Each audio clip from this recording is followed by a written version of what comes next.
അപ്പൊ നമ്മള് മരിയോളജിയെ കുറിച്ച് പഠിക്കുമ്പോൾ നമ്മൾ ചിലപ്പോ നിങ്ങളുടെയൊക്കെ മനസ്സിൽ കുറെ ചോദ്യങ്ങൾ ഉണ്ടാവും മരിയോളജിയെ കുറിച്ച് അല്ലെങ്കിൽ മാതാവിനെ കുറിച്ച്. നമുക്ക് സ്വാഭാവികമായിട്ട് നമ്മൾ കേൾക്കുമ്പോൾ നമുക്ക് തോന്നുന്ന ഒരുപാട് ചോദ്യങ്ങളുണ്ട്. പല സംഭവങ്ങളിലൂടെ നമുക്ക് നമ്മുടെ മനസ്സിലുണ്ടാവുന്ന ഒരുപാട് ചോദ്യങ്ങൾ ഉണ്ടാവാം. നമുക്കറിയാം നമ്മുടെയൊക്കെ മരിയ ഭക്തി എന്ന് പറയുന്നത്, മാതാവിനോടുള്ള വിശ്വാസം എന്ന് പറയുന്നത് നമ്മുടെ ജീവിതത്തിൽ ഏറ്റവും അടിസ്ഥാനപരമായി നിൽക്കുന്ന ഒന്നാണ്. നമ്മൾ വിശ്വാസമുള്ളവരാണ് എന്ന സിറോ മലബാർ സഭയിലെ വിശ്വാസികളെ സംബന്ധിച്ചിടത്തോളം പറയുന്നതിന് അടിസ്ഥാനപരമായ ഒരു കാരണം നമ്മുടെ കുടുംബ പ്രാർത്ഥനകളാണ്. ഈ കുടുംബ പ്രാർത്ഥനകളെ നമ്മൾ ചൊല്ലുന്നത് നമ്മുടെ ജപമാലയാ, കൊന്തയാ നമ്മൾ ചൊല്ലുന്നത്. അപ്പൊ നമ്മുടെ വിശ്വാസത്തിന്റെ അടിസ്ഥാനം അത് വിശുദ്ധ കുർബാനയോളം നമുക്ക് ചേർന്ന് നിൽക്കുന്ന ഒന്ന്. പള്ളിയിൽ പോയി വിശുദ്ധ കുർബാന കൂടുന്നിടത്തോളം നമ്മുടെ വീട്ടിൽ നമ്മൾ ബലിയർപ്പിച്ച് പ്രാർത്ഥിക്കുന്നത് പറയുന്ന അത്രയും നമ്മുടെ ആത്മീയ ജീവിതത്തോട് ചേർന്ന് നിൽക്കുന്ന ഒന്നാണ് ഈ മരിയ ഭക്തി എന്ന് പറയുന്നത്. ഈ മരിയ ഭക്തി ഒരു ദിവസം കൊണ്ടുണ്ടായതല്ല. ഇന്ന് നമ്മൾ നമ്മുടെ പള്ളിയിൽ നമ്മൾ എന്തെങ്കിലും കേട്ടത് കൊണ്ടുണ്ടായതല്ല, എന്തെങ്കിലും കണ്ടത് കൊണ്ടുണ്ടായതല്ല, ആരുടെയെങ്കിലും ഒരു അനുഭവം കേട്ടതുകൊണ്ടോ അല്ലെങ്കിൽ ഒരു പ്രത്യക്ഷപ്പെടൽ കണ്ടതുകൊണ്ടോ അല്ലെങ്കിൽ ഒരു സ്ഥലത്ത് സന്ദർശിച്ചത് കൊണ്ടോ നമുക്കുണ്ടായതല്ല. നമ്മുടെ പാരമ്പര്യത്തിലൂടെ നമുക്കുള്ളതാണ്. നമ്മുടെ മാതാപിതാക്കളിലൂടെ, നമ്മുടെ കൊച്ചുനാളിലെ പഠിച്ചു വന്ന വേദപാഠ ക്ലാസ്സുകളിലൂടെ, നമ്മുടെ അനുദിന ജീവിതത്തിലൂടെ നമ്മുടെ ഉള്ളിലേക്ക് കയറിക്കൂടിയ അല്ലെങ്കിൽ നമ്മൾ ആർജിച്ചെടുത്ത ഒന്നായി മരിയ ഭക്തി എന്ന് പറയുന്നത്. വിശുദ്ധ ജോൺ പോൾ രണ്ടാമൻ മാർപ്പാപ്പ പറയും, ഈശോയാണ് നമുക്ക് മാതാവിനെ ഏൽപ്പിച്ച് നൽകിയത്. അല്ലെങ്കിൽ നമ്മൾ ഒന്നാമത്തെ അധ്യായത്തിൽ തന്നെ നമ്മൾ കാണുന്നുണ്ട് മരിയ ഭക്തി, അല്ലെങ്കിൽ ഇത് വിശുദ്ധ ഗ്രന്ഥത്തിലെ പരിശുദ്ധ അമ്മ. ഇത് കുരിശിൻ ചുവട്ടില് താൻ സ്നേഹിച്ച ശിഷ്യനും തന്റെ അമ്മയും കൂടെ നിൽക്കുന്നത് കണ്ട് ഈശോ ഏൽപ്പിച്ചു കൊടുക്കുവാൻ അമ്മയെ, സ്ത്രീയെ ഇതാ നിന്റെ മകൻ. ശിഷ്യനോട് പറയുന്നു ഇതാ നിന്റെ അമ്മ. ജോൺ പോൾ രണ്ടാമൻ മാർപ്പാപ്പ ഈ വചനങ്ങളെ ഉദ്ധരിച്ചുകൊണ്ടാണ് പറയുന്നത്, കുരിശിന്റെ ചുവട്ടിൽ നിന്നുകൊണ്ടാണ് അല്ലെങ്കിൽ കുരിശിൽ കിടന്നുകൊണ്ട് ഈശോ നമുക്ക് ഏൽപ്പിച്ചു തന്നതാണ് പരിശുദ്ധ അമ്മയെ. ഇതാണ് മരിയ ഭക്തിയുടെ ആരംഭം. അല്ലെങ്കിൽ മാതാവിനെ നിങ്ങൾ വിശ്വസിക്കുക, മാതാവിനെ നിങ്ങളുടെ ജീവിതത്തിൽ സ്വീകരിക്കുന്ന നമ്മളോട് ആദ്യമായിട്ട് ആഹ്വാനം ചെയ്യുന്നത്, ഈ മരിയ ഭക്തി നമ്മുടെ ജീവിതത്തിൽ പാലിക്കണമെന്ന് നമ്മളോട് ആഹ്വാനം ചെയ്യുന്നത് പരിശുദ്ധ അമ്മയാണ് എന്ന്, ഈശോയാണെന്ന്. അതുകൊണ്ട് ഈ ഒരു വിശ്വാസം ഈശോയിൽ നിന്നും നമ്മൾ സ്വീകരിച്ചതാ. അത് പാരമ്പര്യങ്ങളിലൂടെ നമ്മൾക്ക് ലഭിച്ചതാ. അപ്പൊ ഈ ക്ലാസ്സിലൂടെ നമ്മൾ കാണാൻ പോകുന്നത് മരിയോളജി എന്ന് പറഞ്ഞാൽ, അല്ലെങ്കിൽ മരിയ വിജ്ഞാനീയം എന്ന് പറയുന്നത് ഇതെങ്ങനെയാണ് നമ്മളിലേക്ക് എത്തിച്ചേർന്നത്, എന്താണ് സഭ ഇതേക്കുറിച്ച് പഠിപ്പിക്കുന്നത്, വിശുദ്ധ ഗ്രന്ഥം എന്താണ് പഠിപ്പിക്കുന്നത്, പാരമ്പര്യങ്ങൾ എന്താണ് പഠിപ്പിക്കുന്നത്. ഇതാണ് നമ്മുടെ മരിയ ഭക്തിയുടെ കാതൽ എന്ന് പറയുന്നത്. അമ്മയെ സ്വന്തം ഭവനത്തിൽ സ്വീകരിക്കണമെന്നാണ്, അല്ലെങ്കിൽ ആ ശിഷ്യൻ അപ്പോൾ മുതൽ അവളെ തന്റെ ഭവനത്തിൽ സ്വീകരിച്ചു എന്ന് വചനം പറയുമ്പോൾ, യോഹന്നാന്റെ സുവിശേഷം 19-ാം അധ്യായം 26-27 വാക്യങ്ങളിൽ ഇത് കൃത്യമായി പറഞ്ഞു വെക്കുമ്പോൾ, എങ്ങനെയാണ് ആ ഭവനത്തിലേക്ക് സ്വീകരിച്ചത്? ഈ ഭവനം എന്നത് ഹൃദയത്തിന്റെ ഒരു പ്രതീകമാണെന്നാണ് പറയുന്നത്. വിശുദ്ധ അഗസ്തീനോസ് പറയുന്നത്, പരിശുദ്ധ അമ്മയെ യോഹന്നാൻ തന്റെ എല്ലാ വസ്തുക്കളോടും കൂടെ, പൊസഷൻസ് എല്ലാത്തിനോടും കൂടെ കൂടെ കൊണ്ടുപോയി എന്നാണ്. അപ്പൊ തനിക്കുണ്ടായിരുന്ന എല്ലാത്തിനോടും ഒപ്പം അമ്മയെയും കൂടെ കൂട്ടി. അത് ജീവിതത്തിന്റെ ഒരു ഭാഗമായിട്ട് അമ്മയെ സ്വീകരിച്ചു, അമ്മയെ ഒപ്പം കൂട്ടി എന്നാ പറയുന്നത്. ഈ ഒരു വിശ്വാസമാണ് നമുക്കും ഉണ്ടാവേണ്ടത്. അല്ലെങ്കിൽ പരിശുദ്ധ അമ്മയെ നമ്മൾ സ്വന്തമാക്കുന്നതിലൂടെ, അല്ലെങ്കിൽ മരിയ ഭക്തി നമുക്കുണ്ട് എന്ന് പറയുന്നതിലൂടെ, ഈശോ കുരിശിൻ ചുവട്ടിൽ നിന്ന് നമുക്ക് ഏൽപ്പിച്ചു നൽകിയ ആ ഒരു വിശ്വാസത്തോടെ, ആ ഒരു സ്നേഹത്തോടെ അമ്മയെ കാണുവാൻ നമുക്ക് സാധിക്കണം. മറിയം എന്നാണ് നമ്മൾ നാമം, പരിശുദ്ധ അമ്മയുടെ പേര്, നമ്മൾ ഈശോയുടെ അമ്മയുടെ പേര് നമുക്ക് വചനത്തിൽ നമ്മൾ കാണുക. ഈശോയുടെ അമ്മയ്ക്ക് മാതാപിതാക്കൾ നൽകിയ അറമായിക് നാമമാണ് മിറിയാം. ഇതൊരു 19 പ്രാവശ്യം സുവിശേഷങ്ങളിലും സ്ത്രീഹന്മാരുടെ നടപടി പുസ്തകങ്ങളിലും ഒക്കെ ആയിട്ട് നമ്മൾ കാണുന്നുണ്ട്. ഇതിനെ ആദ്യമായിട്ട് ഇത് വിശകലനം ചെയ്ത് പഠിപ്പിക്കുന്നത് വിശുദ്ധ ജെറോമാണ്. 347-420 കാലങ്ങളിൽ ജീവിച്ചിരുന്ന വിശുദ്ധ ജെറോമാണ് ഇതേക്കുറിച്ച് പഠിപ്പിക്കുക. ഹീബ്രുവിലെ മിറിയാം എന്ന പേരിന്റെ വിശകലനമാണ് ആദ്യത്തേത്. എന്ന് വെച്ചാല് അതിന്റെ അർത്ഥം മാർ, മിറിയാം മാർ എന്ന വാക്കിൽ, മാർ എന്ന് വെച്ചാൽ തുള്ളി എന്നാണ് അർത്ഥം. ഇപ്പൊ കടലിൽ നിന്നുള്ള തുള്ളി, അല്ലെങ്കിൽ വെള്ളത്തിൽ നിന്നുള്ള ഒരു, കടലിലെ ഒരു തുള്ളി, അല്ലെങ്കിൽ വെള്ളത്തിൽ നിന്നുള്ള ഒരു തുള്ളി എന്ന പേരിൽ സ്തില്ല മാരിസ് എന്ന ഈ വാക്ക് പറയുന്നത് ആദ്യം. പിന്നീട് ഈ സ്തില്ല മാരിസ് എന്ന വാക്ക് അതിന്റെ ഒരു ട്രാൻസ്ലേഷന്റെ പെശക് കൊണ്ടാണ്, അല്ലെങ്കിൽ പകർത്തിയെഴുതിയാൽ തെറ്റാണെന്ന് പറഞ്ഞ് സ്റ്റെല്ല മാരിസ് എന്നാക്കും. ഈ സ്റ്റെല്ല മാരിസ് എന്ന് പറയുന്നത് സമുദ്രതാരം എന്നാണ്. ഈ കടലിലെ തുള്ളി എന്നുള്ളത്, കടലിൽ നിന്നുള്ള തുള്ളി എന്ന വാക്ക് പിന്നീട് അത് സമുദ്രതാരം എന്നൊരർത്ഥത്തിലേക്ക് മാറുക പരിശുദ്ധ അമ്മയുടെ പേര്. അതുപോലെ വിവിധ ഭാഷകളിൽ ഈ പേരിന് ഒരുപാട് അർത്ഥങ്ങളുണ്ട്. ഒരു 70 അർത്ഥങ്ങൾ പ്രധാനമായിട്ടും ഉണ്ട് എന്ന് മരിയ ശാസ്ത്രം അല്ലെങ്കിൽ മരിയ വിജ്ഞാനീയം പഠിപ്പിക്കുന്നു. വിവിധ ഭാഷകളിൽ തന്നെ ഇത് വ്യത്യസ്തമായ രീതിയിൽ ഉച്ചരിക്കുന്നുണ്ട്. മെറിയാം എന്ന് ഉച്ചരിക്കും ഹീബ്രു ഭാഷ, ഹെബ്രായ ഭാഷയില് മറിയം എന്ന് അറമായിക്കിൽ ഉപയോഗിക്കും. അത് മറിയമിന്റെ സ്പെല്ലിംഗ് മാത്രം മാറ്റി അത് ഗ്രീക്ക് ഭാഷയിൽ ഉപയോഗിക്കും. സിറിയക്കിലെ മരിയ അല്ലെങ്കിൽ മറിയ എന്നൊരു പേര്, മേരി എന്ന് ഇംഗ്ലീഷിൽ നമ്മൾ പറയും. ഈ സുറിയാനി പദം സിറിയക് പദമാണ്, മറിയമാണ് നമ്മൾ മലയാളത്തിലേക്ക് നമ്മൾ ഉപയോഗിക്കുക. ഇതിന്റെ രണ്ടാമത്തെ വിശദീകരണം പറയുന്നത് അരമായ ഭാഷയിലെ മിറിയാമിനെ അടിസ്ഥാനപ്പെടുത്തിയ, അതായത് ഇതിലെ മാർ എന്നത് മിറിയാം എന്നതിന്റെ MAR ആദ്യത്തെ മാർ എന്ന വാക്കിന് നാഥൻ എന്നൊരു അർത്ഥമുള്ളത്. ഇതിന് മാർ എന്നതിന് മാർത്ത എന്നൊരു സ്ത്രീലിംഗ രൂപം കൂടിയുണ്ട്. അത് മനസ്സിലാക്കാതെ മാർ എന്ന് തന്നെ നാഥ എന്ന അർത്ഥമാക്കിയിട്ട് ഉപയോഗിച്ച് തുടങ്ങുക ചെയ്യുന്നത്. നമുക്കറിയാം കുറവിലങ്ങാട് പള്ളിക്ക് മറിയം എന്ന പേര്, മാർത്ത് മറിയ, അത് ആ ഒരു സ്ത്രീലിംഗ പേര് ഉപയോഗിച്ചുകൊണ്ട് അത് പറയുന്നത്. പക്ഷെ ഇതേ ഈ മാർത്ത എന്നുള്ളൊരു പേര് വരാതെ അല്ലെങ്കിൽ അത് ഉപയോഗിക്കാതെ മാറെന്ന് തന്നെ നാഥ എന്നൊരു അർത്ഥത്തില് ഉപയോഗിച്ചു തുടങ്ങുക. ഇതിന് പരിശുദ്ധ മറിയം എന്നാണ് ഇതിന്റെ അർത്ഥം.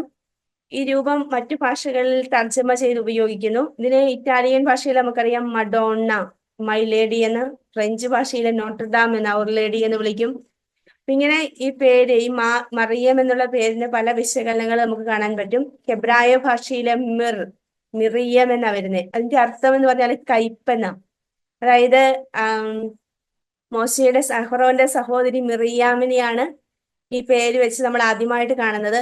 ഈജിപ്തിലെ കഷ്ടതകളുടെ പ്രതീകമായിട്ട് കയ്പെന്നർത്ഥം വരുന്ന മിറിയാം എന്നാണ് ഈ പേരിട്ടതെന്നാണ് ഇതിനെ വ്യാഖ്യാനിക്കുന്നത്. ഈ ഒരു കഷ്ടപ്പാടിൽ നിന്ന് വരുന്നത് കൊണ്ട് മാതാവിനെയും അത് കൂട്ടിച്ചേർത്ത് മാതാവിന്റെ ജീവിതത്തിൽ അനുഭവിച്ചിട്ടുള്ള കഷ്ടപ്പാടുകൾ അല്ലെങ്കിൽ നേരിട്ടിട്ടുള്ള പ്രതിസന്ധികളുടെ ഫലമായിട്ടാണ് ഈ ഒരു പേര് കൊടുത്തതെന്ന് പറയുന്നുണ്ട്. അതിന് പിന്നെ ഒരുപാട് അർത്ഥങ്ങളുണ്ട്. അത് സുന്ദരിയായതുകൊണ്ടാണ്, നാഥയായതുകൊണ്ടാണ്, ഏറ്റവും ഔന്നത്യമുള്ള വ്യക്തി ആയതുകൊണ്ടാണ്. ഒരു ഔന്നത്യത്തിന്റെ പ്രതീകമായിട്ടൊക്കെ പരിശുദ്ധ അമ്മയെ കൊണ്ടുവരുന്നുണ്ട്. കാരണം ഈ ഔന്നത്യം എന്ന് പറയുന്നത് ദൈവത്തിന്റെ വാക്ക് കേട്ട് അല്ലെങ്കിൽ ദൈവത്തോളം ശ്രേഷ്ഠതയിലേക്ക് അല്ലെങ്കിൽ ദൈവത്തിന്റെ ശ്രേഷ്ഠതയുടെ മാഹാത്മ്യം മനസ്സിലാക്കി ചേർന്ന് നിന്നൊരു വ്യക്തി എന്ന നിലയ്ക്കാം. കാരണം ദൈവത്തിന്റെ വിളി സ്വീകരിച്ച് ഈശോയുടെ അമ്മയാകുവാനായിട്ട് സ്വയം മാറ്റി നിർത്തിയ ഒരു ജീവിതം. ഇതാ കർത്താവിന്റെ ദാസി എന്ന് പറയാൻ ഒരു മടിയും കൂടാതെ, അല്ലെങ്കിൽ ദൈവഹിതത്തിന് പൂർണ്ണമായും സമ്മതം പറയുവാൻ, ഇതാ കർത്താവിന്റെ ദാസി എന്ന് പറയുവാൻ ഒരു മടിയും കൂടാതെ സമ്മതം കാണിച്ച പരിശുദ്ധ കന്യകാമറിയം.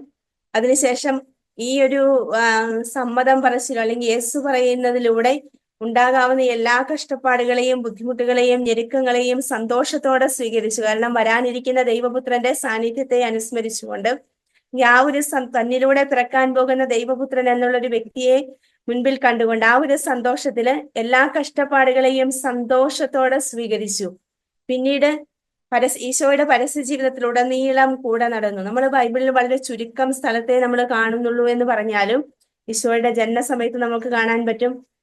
മംഗളവാർത്ത മുതല് ജനനസമയത്ത്, ജനനത്തിന്റെ കഷ്ടപ്പാടുകളുടെ സമയങ്ങളില്, അതിനുശേഷം പരസ്യ ജീവിത സമയത്ത്, കുരിശുമരണ സമയത്ത്, പെന്തക്കുസ്തായില്, ഈ ഒരു രക്ഷാകര ചരിത്രത്തിൽ ഉടനീളം പരിശുദ്ധ അമ്മയുടെ സാന്നിധ്യം കാണാൻ സാധിക്കും.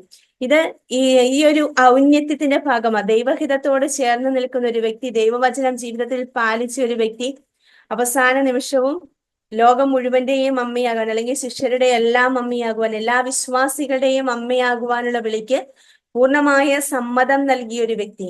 ഇതാണ് മറിയത്തിന്റെ ശ്രേഷ്ഠത എന്ന് പറയുന്നത്. ദൈവവചനം സ്വീകരിക്കുക, അതനുസരിക്കുക, ജീവിതത്തിൽ പ്രാവർത്തികമാക്കുക.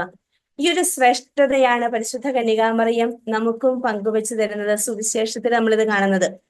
ഈ മറിയം പരിശുദ്ധ അമ്മ പഴയ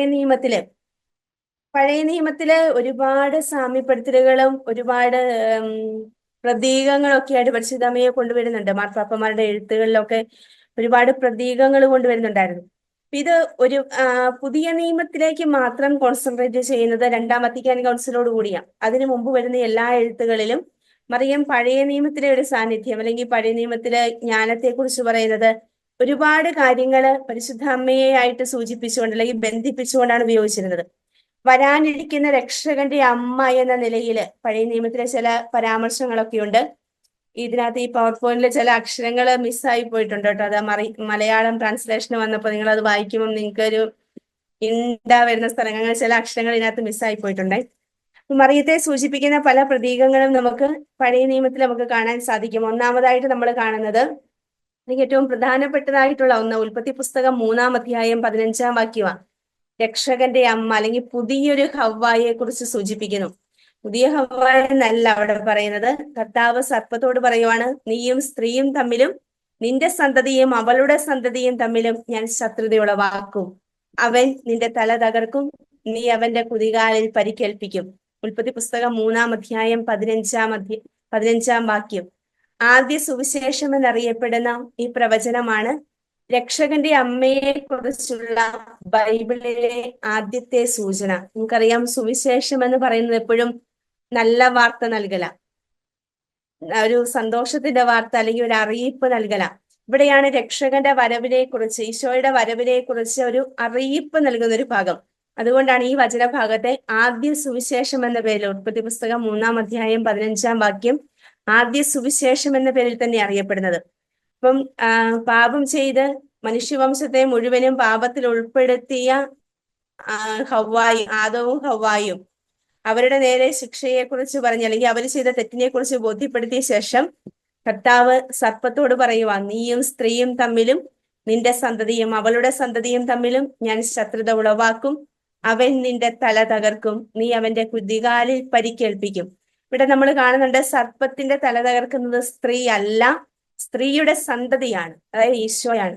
ഈ സ്ത്രീയുടെ സന്തതി, ഈ സന്തതിയുടെ അമ്മ അല്ലെങ്കിൽ ഈ സ്ത്രീയാണ് പരിശുദ്ധ കന്യകാമറിയം അല്ലെങ്കിൽ പുതിയൊരു ഹവ്വായായിട്ട് സൂചിപ്പിക്കുക. വുൾഗാത്ത എന്ന വിവർത്തനത്തിന്റെ കർത്താവായ ജെറോമിന്റെ തർജ്ജമയിൽ നിന്നുമാണ് സ്ത്രീ സർപ്പത്തിന്റെ തല തകർക്കുക. ബൈബിളിന്റെ ഒരു തർജ്ജമയിൽ നിന്ന് വന്നൊരു വ്യത്യാസമാണ്. നമുക്കറിയാം, പരിശുദ്ധ കന്യകാമറിയത്തെ നമ്മൾ പറഞ്ഞില്ല, നരക സർപ്പത്തിന്റെ തല തകർക്കുന്ന പരിശുദ്ധ കന്യകാമറിയം. ഈ ഒരു തർജ്ജമയിൽ നിന്ന് വന്ന വ്യത്യാസമാണ് സ്ത്രീ സർപ്പത്തിന്റെ തല തകർക്കുമെന്നൊരു ആശയം കടന്നു വരിക. എങ്കിലും ഈ സർപ്പത്തിന്റെ തല തകർക്കുമെന്ന് പറയുമ്പോൾ പാപത്തിന്റെയും പ്രലോഭനകരായ സാത്താന്റെയും മേൽ പൂർണ്ണമായ വിജയം വരിക്കും, തിന്മയെ ഉന്മൂലനം ചെയ്യും. അത് പരിശുദ്ധ അമ്മയിലൂടെയാണ് സാർത്ഥകമാകുന്നത്. നമ്മൾ പരിശുദ്ധ അമ്മ ഈശോയിലൂടെ ഒപ്പം പരിശുദ്ധ അമ്മയിലൂടെയും ഇതെന്ന് സ്വാർത്ഥകമാകുന്നത് നമ്മൾ കാണുന്നുണ്ട്.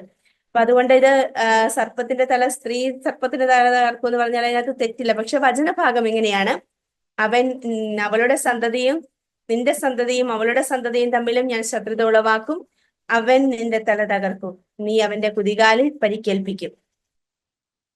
സാത്താന്റെ മേൽ യേശു വരിച്ച വിജയത്തിൽ ആദ്യമേ പങ്കുചേരുന്നത് ഈശോയുടെ രക്ഷകന്റെ അമ്മയായ മറിയമാണെന്ന് ഇതിനകത്തൂടെ സൂചിപ്പിക്കുന്നുണ്ട്. എന്നാൽ പഴയ നിയമത്തിൽ ഒരിടത്തു പോലും കന്യകയായ യുവതിയെ ഉദ്ദേശിച്ചല്ലാതെ ഈ വാക്ക് പറയുന്നില്ല. കന്യക എന്നർത്ഥം വരുന്ന പാർത്തനോസ് എന്ന ഗ്രീക്ക് പരിഭാഷയില് തെറ്റുകളൊന്നുമില്ല.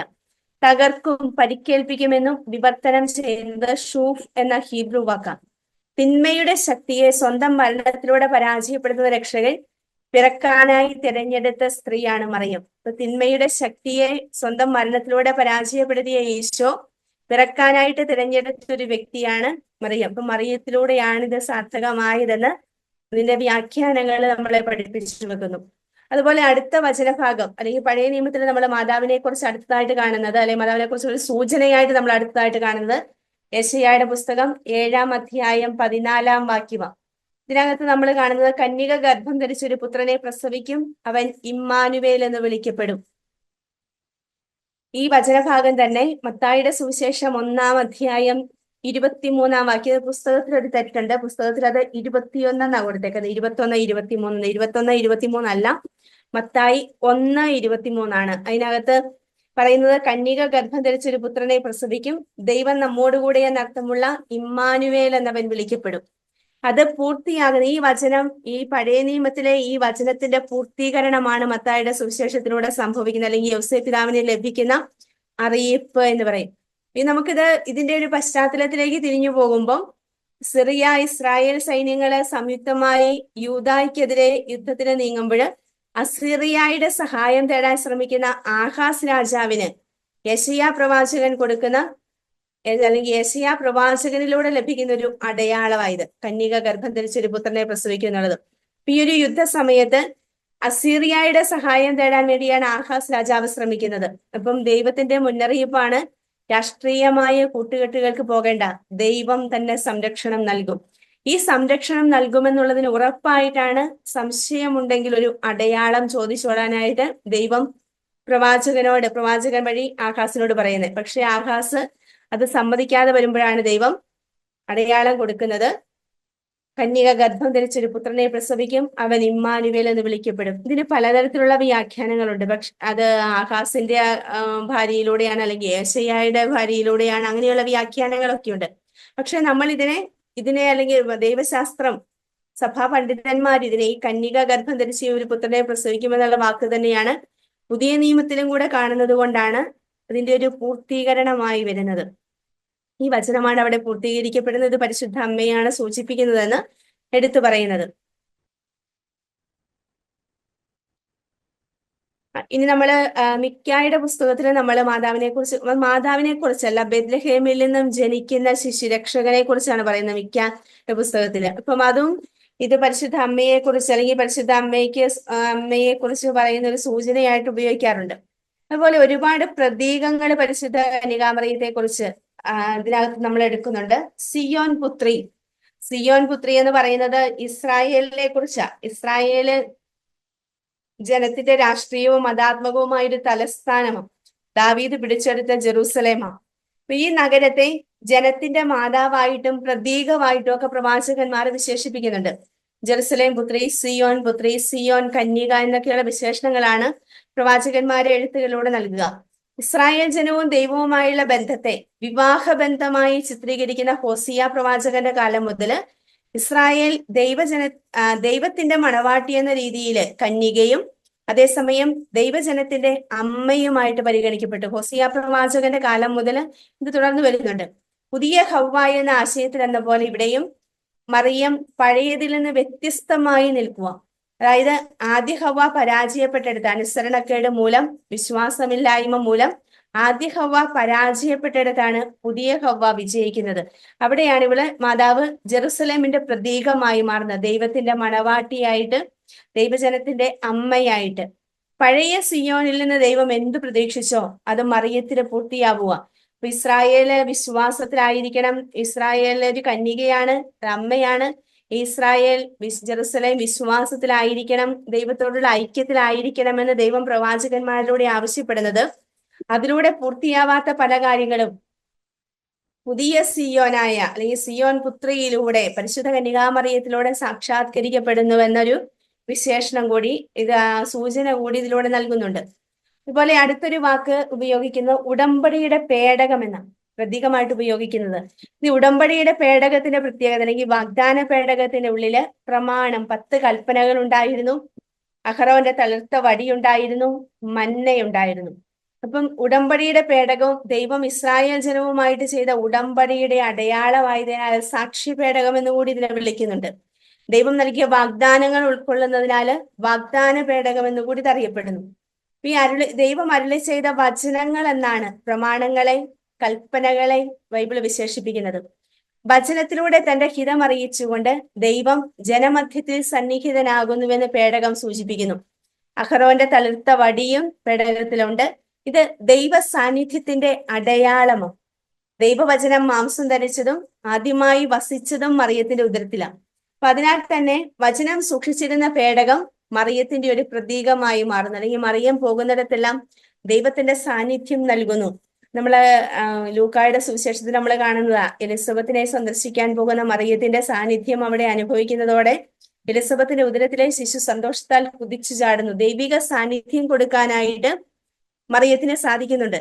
ഈ ഒരു സാന്നിധ്യം അതിന്റെ ഒരു അതുകൊണ്ടാണ് ഉടമ്പടിയുടെ പേടകവുമായിട്ട് മാതാവിനെ സാമ്യപ്പെടുത്തുക. അതുപോലെ വചനത്തെ ഹൃദയത്തിൽ സൂക്ഷിക്കുകയും നിരന്തരം ധ്യാന വിഷയമാക്കുകയും ചെയ്തു. പ്രമാണങ്ങള് വചനമായിട്ട് കരുതി, ദൈവം അരുളി ചെയ്ത വചനമായിട്ട് കരുതി, ഇത് ജീവിക്കാനായിട്ട്, ഹൃദയത്തിൽ സൂക്ഷിക്കാനായിട്ടും ജീവിക്കാനായിട്ടും ദൈവം ഇസ്രായേൽ ജനത്തിന് കൊടുത്തതാണ് ഈ പ്രമാണങ്ങള്. ഈ പ്രമാണങ്ങള് അല്ലെങ്കിൽ ഈ വചനം, ദൈവത്തിന്റെ വചനം പരിശുദ്ധ കന്യകാമറിയത്തിലൂടെ പാലിക്കപ്പെടുമ്പോൾ ഇതിനൊരു അടയാളമായിട്ട്, പ്രതീകമായിട്ട്, ഉടമ്പടിയുടെ പേടകം, വാഗ്ദാന പേടകമായിട്ട് മാതാവിനെ സൂചിപ്പിക്കുന്നു. ഇനി നമ്മൾ കാണുന്നത് പഴയ നിയമ പ്രതീകങ്ങൾ കുറച്ചും കൂടെ ഡീറ്റെയിൽ ആയിട്ട് നോക്കിയാൽ യെശയ്യാ 7:14 നമ്മളിപ്പോ പറഞ്ഞു, കന്യകയായ മറിയം രക്ഷകന്റെ മാതാവ്, മറിയം ഉടമ്പടിയുടെ പേടകം. മിക്ക 5:2-3 രക്ഷകന്റെ ജനനം ബെത്ലഹേമില്. ഉൽപ്പത്തി 6:9 നോഹിന്റെ പെട്ടകമായിട്ട് മറിയത്തെ സൂചിപ്പിക്കുന്നു. ഉൽപ്പത്തി 28:12 പറയുന്ന സ്വർഗത്തിലേക്കുള്ള ഗോവണി, അതായത് മറിയം രക്ഷയിലേക്കുള്ള ഗോവണിയായിട്ട് പറയുന്നു. പുറപ്പാട് 3:1 കാണുന്ന എരിയാത്ത മുൾച്ചെടി അല്ലെങ്കിൽ കറയില്ലാത്ത കന്യക അല്ലെങ്കിൽ കളങ്കപ്പെടാത്ത കന്യക, കന്യാത്വം നഷ്ടപ്പെടാത്ത കന്യകയായിട്ട് സാമ്യപ്പെടുത്തുന്നു. 1 രാജാക്കന്മാർ 8-ാമത്തെ അധ്യായത്തിൽ മറിയത്തെ ഒരു പ്രഥമ സക്രാരിയായിട്ട് ദൈവസാന്നിധ്യം കൊണ്ടുപോകുന്ന ഒരു വ്യക്തിയായിട്ട് സൂചിപ്പിക്കുന്നു.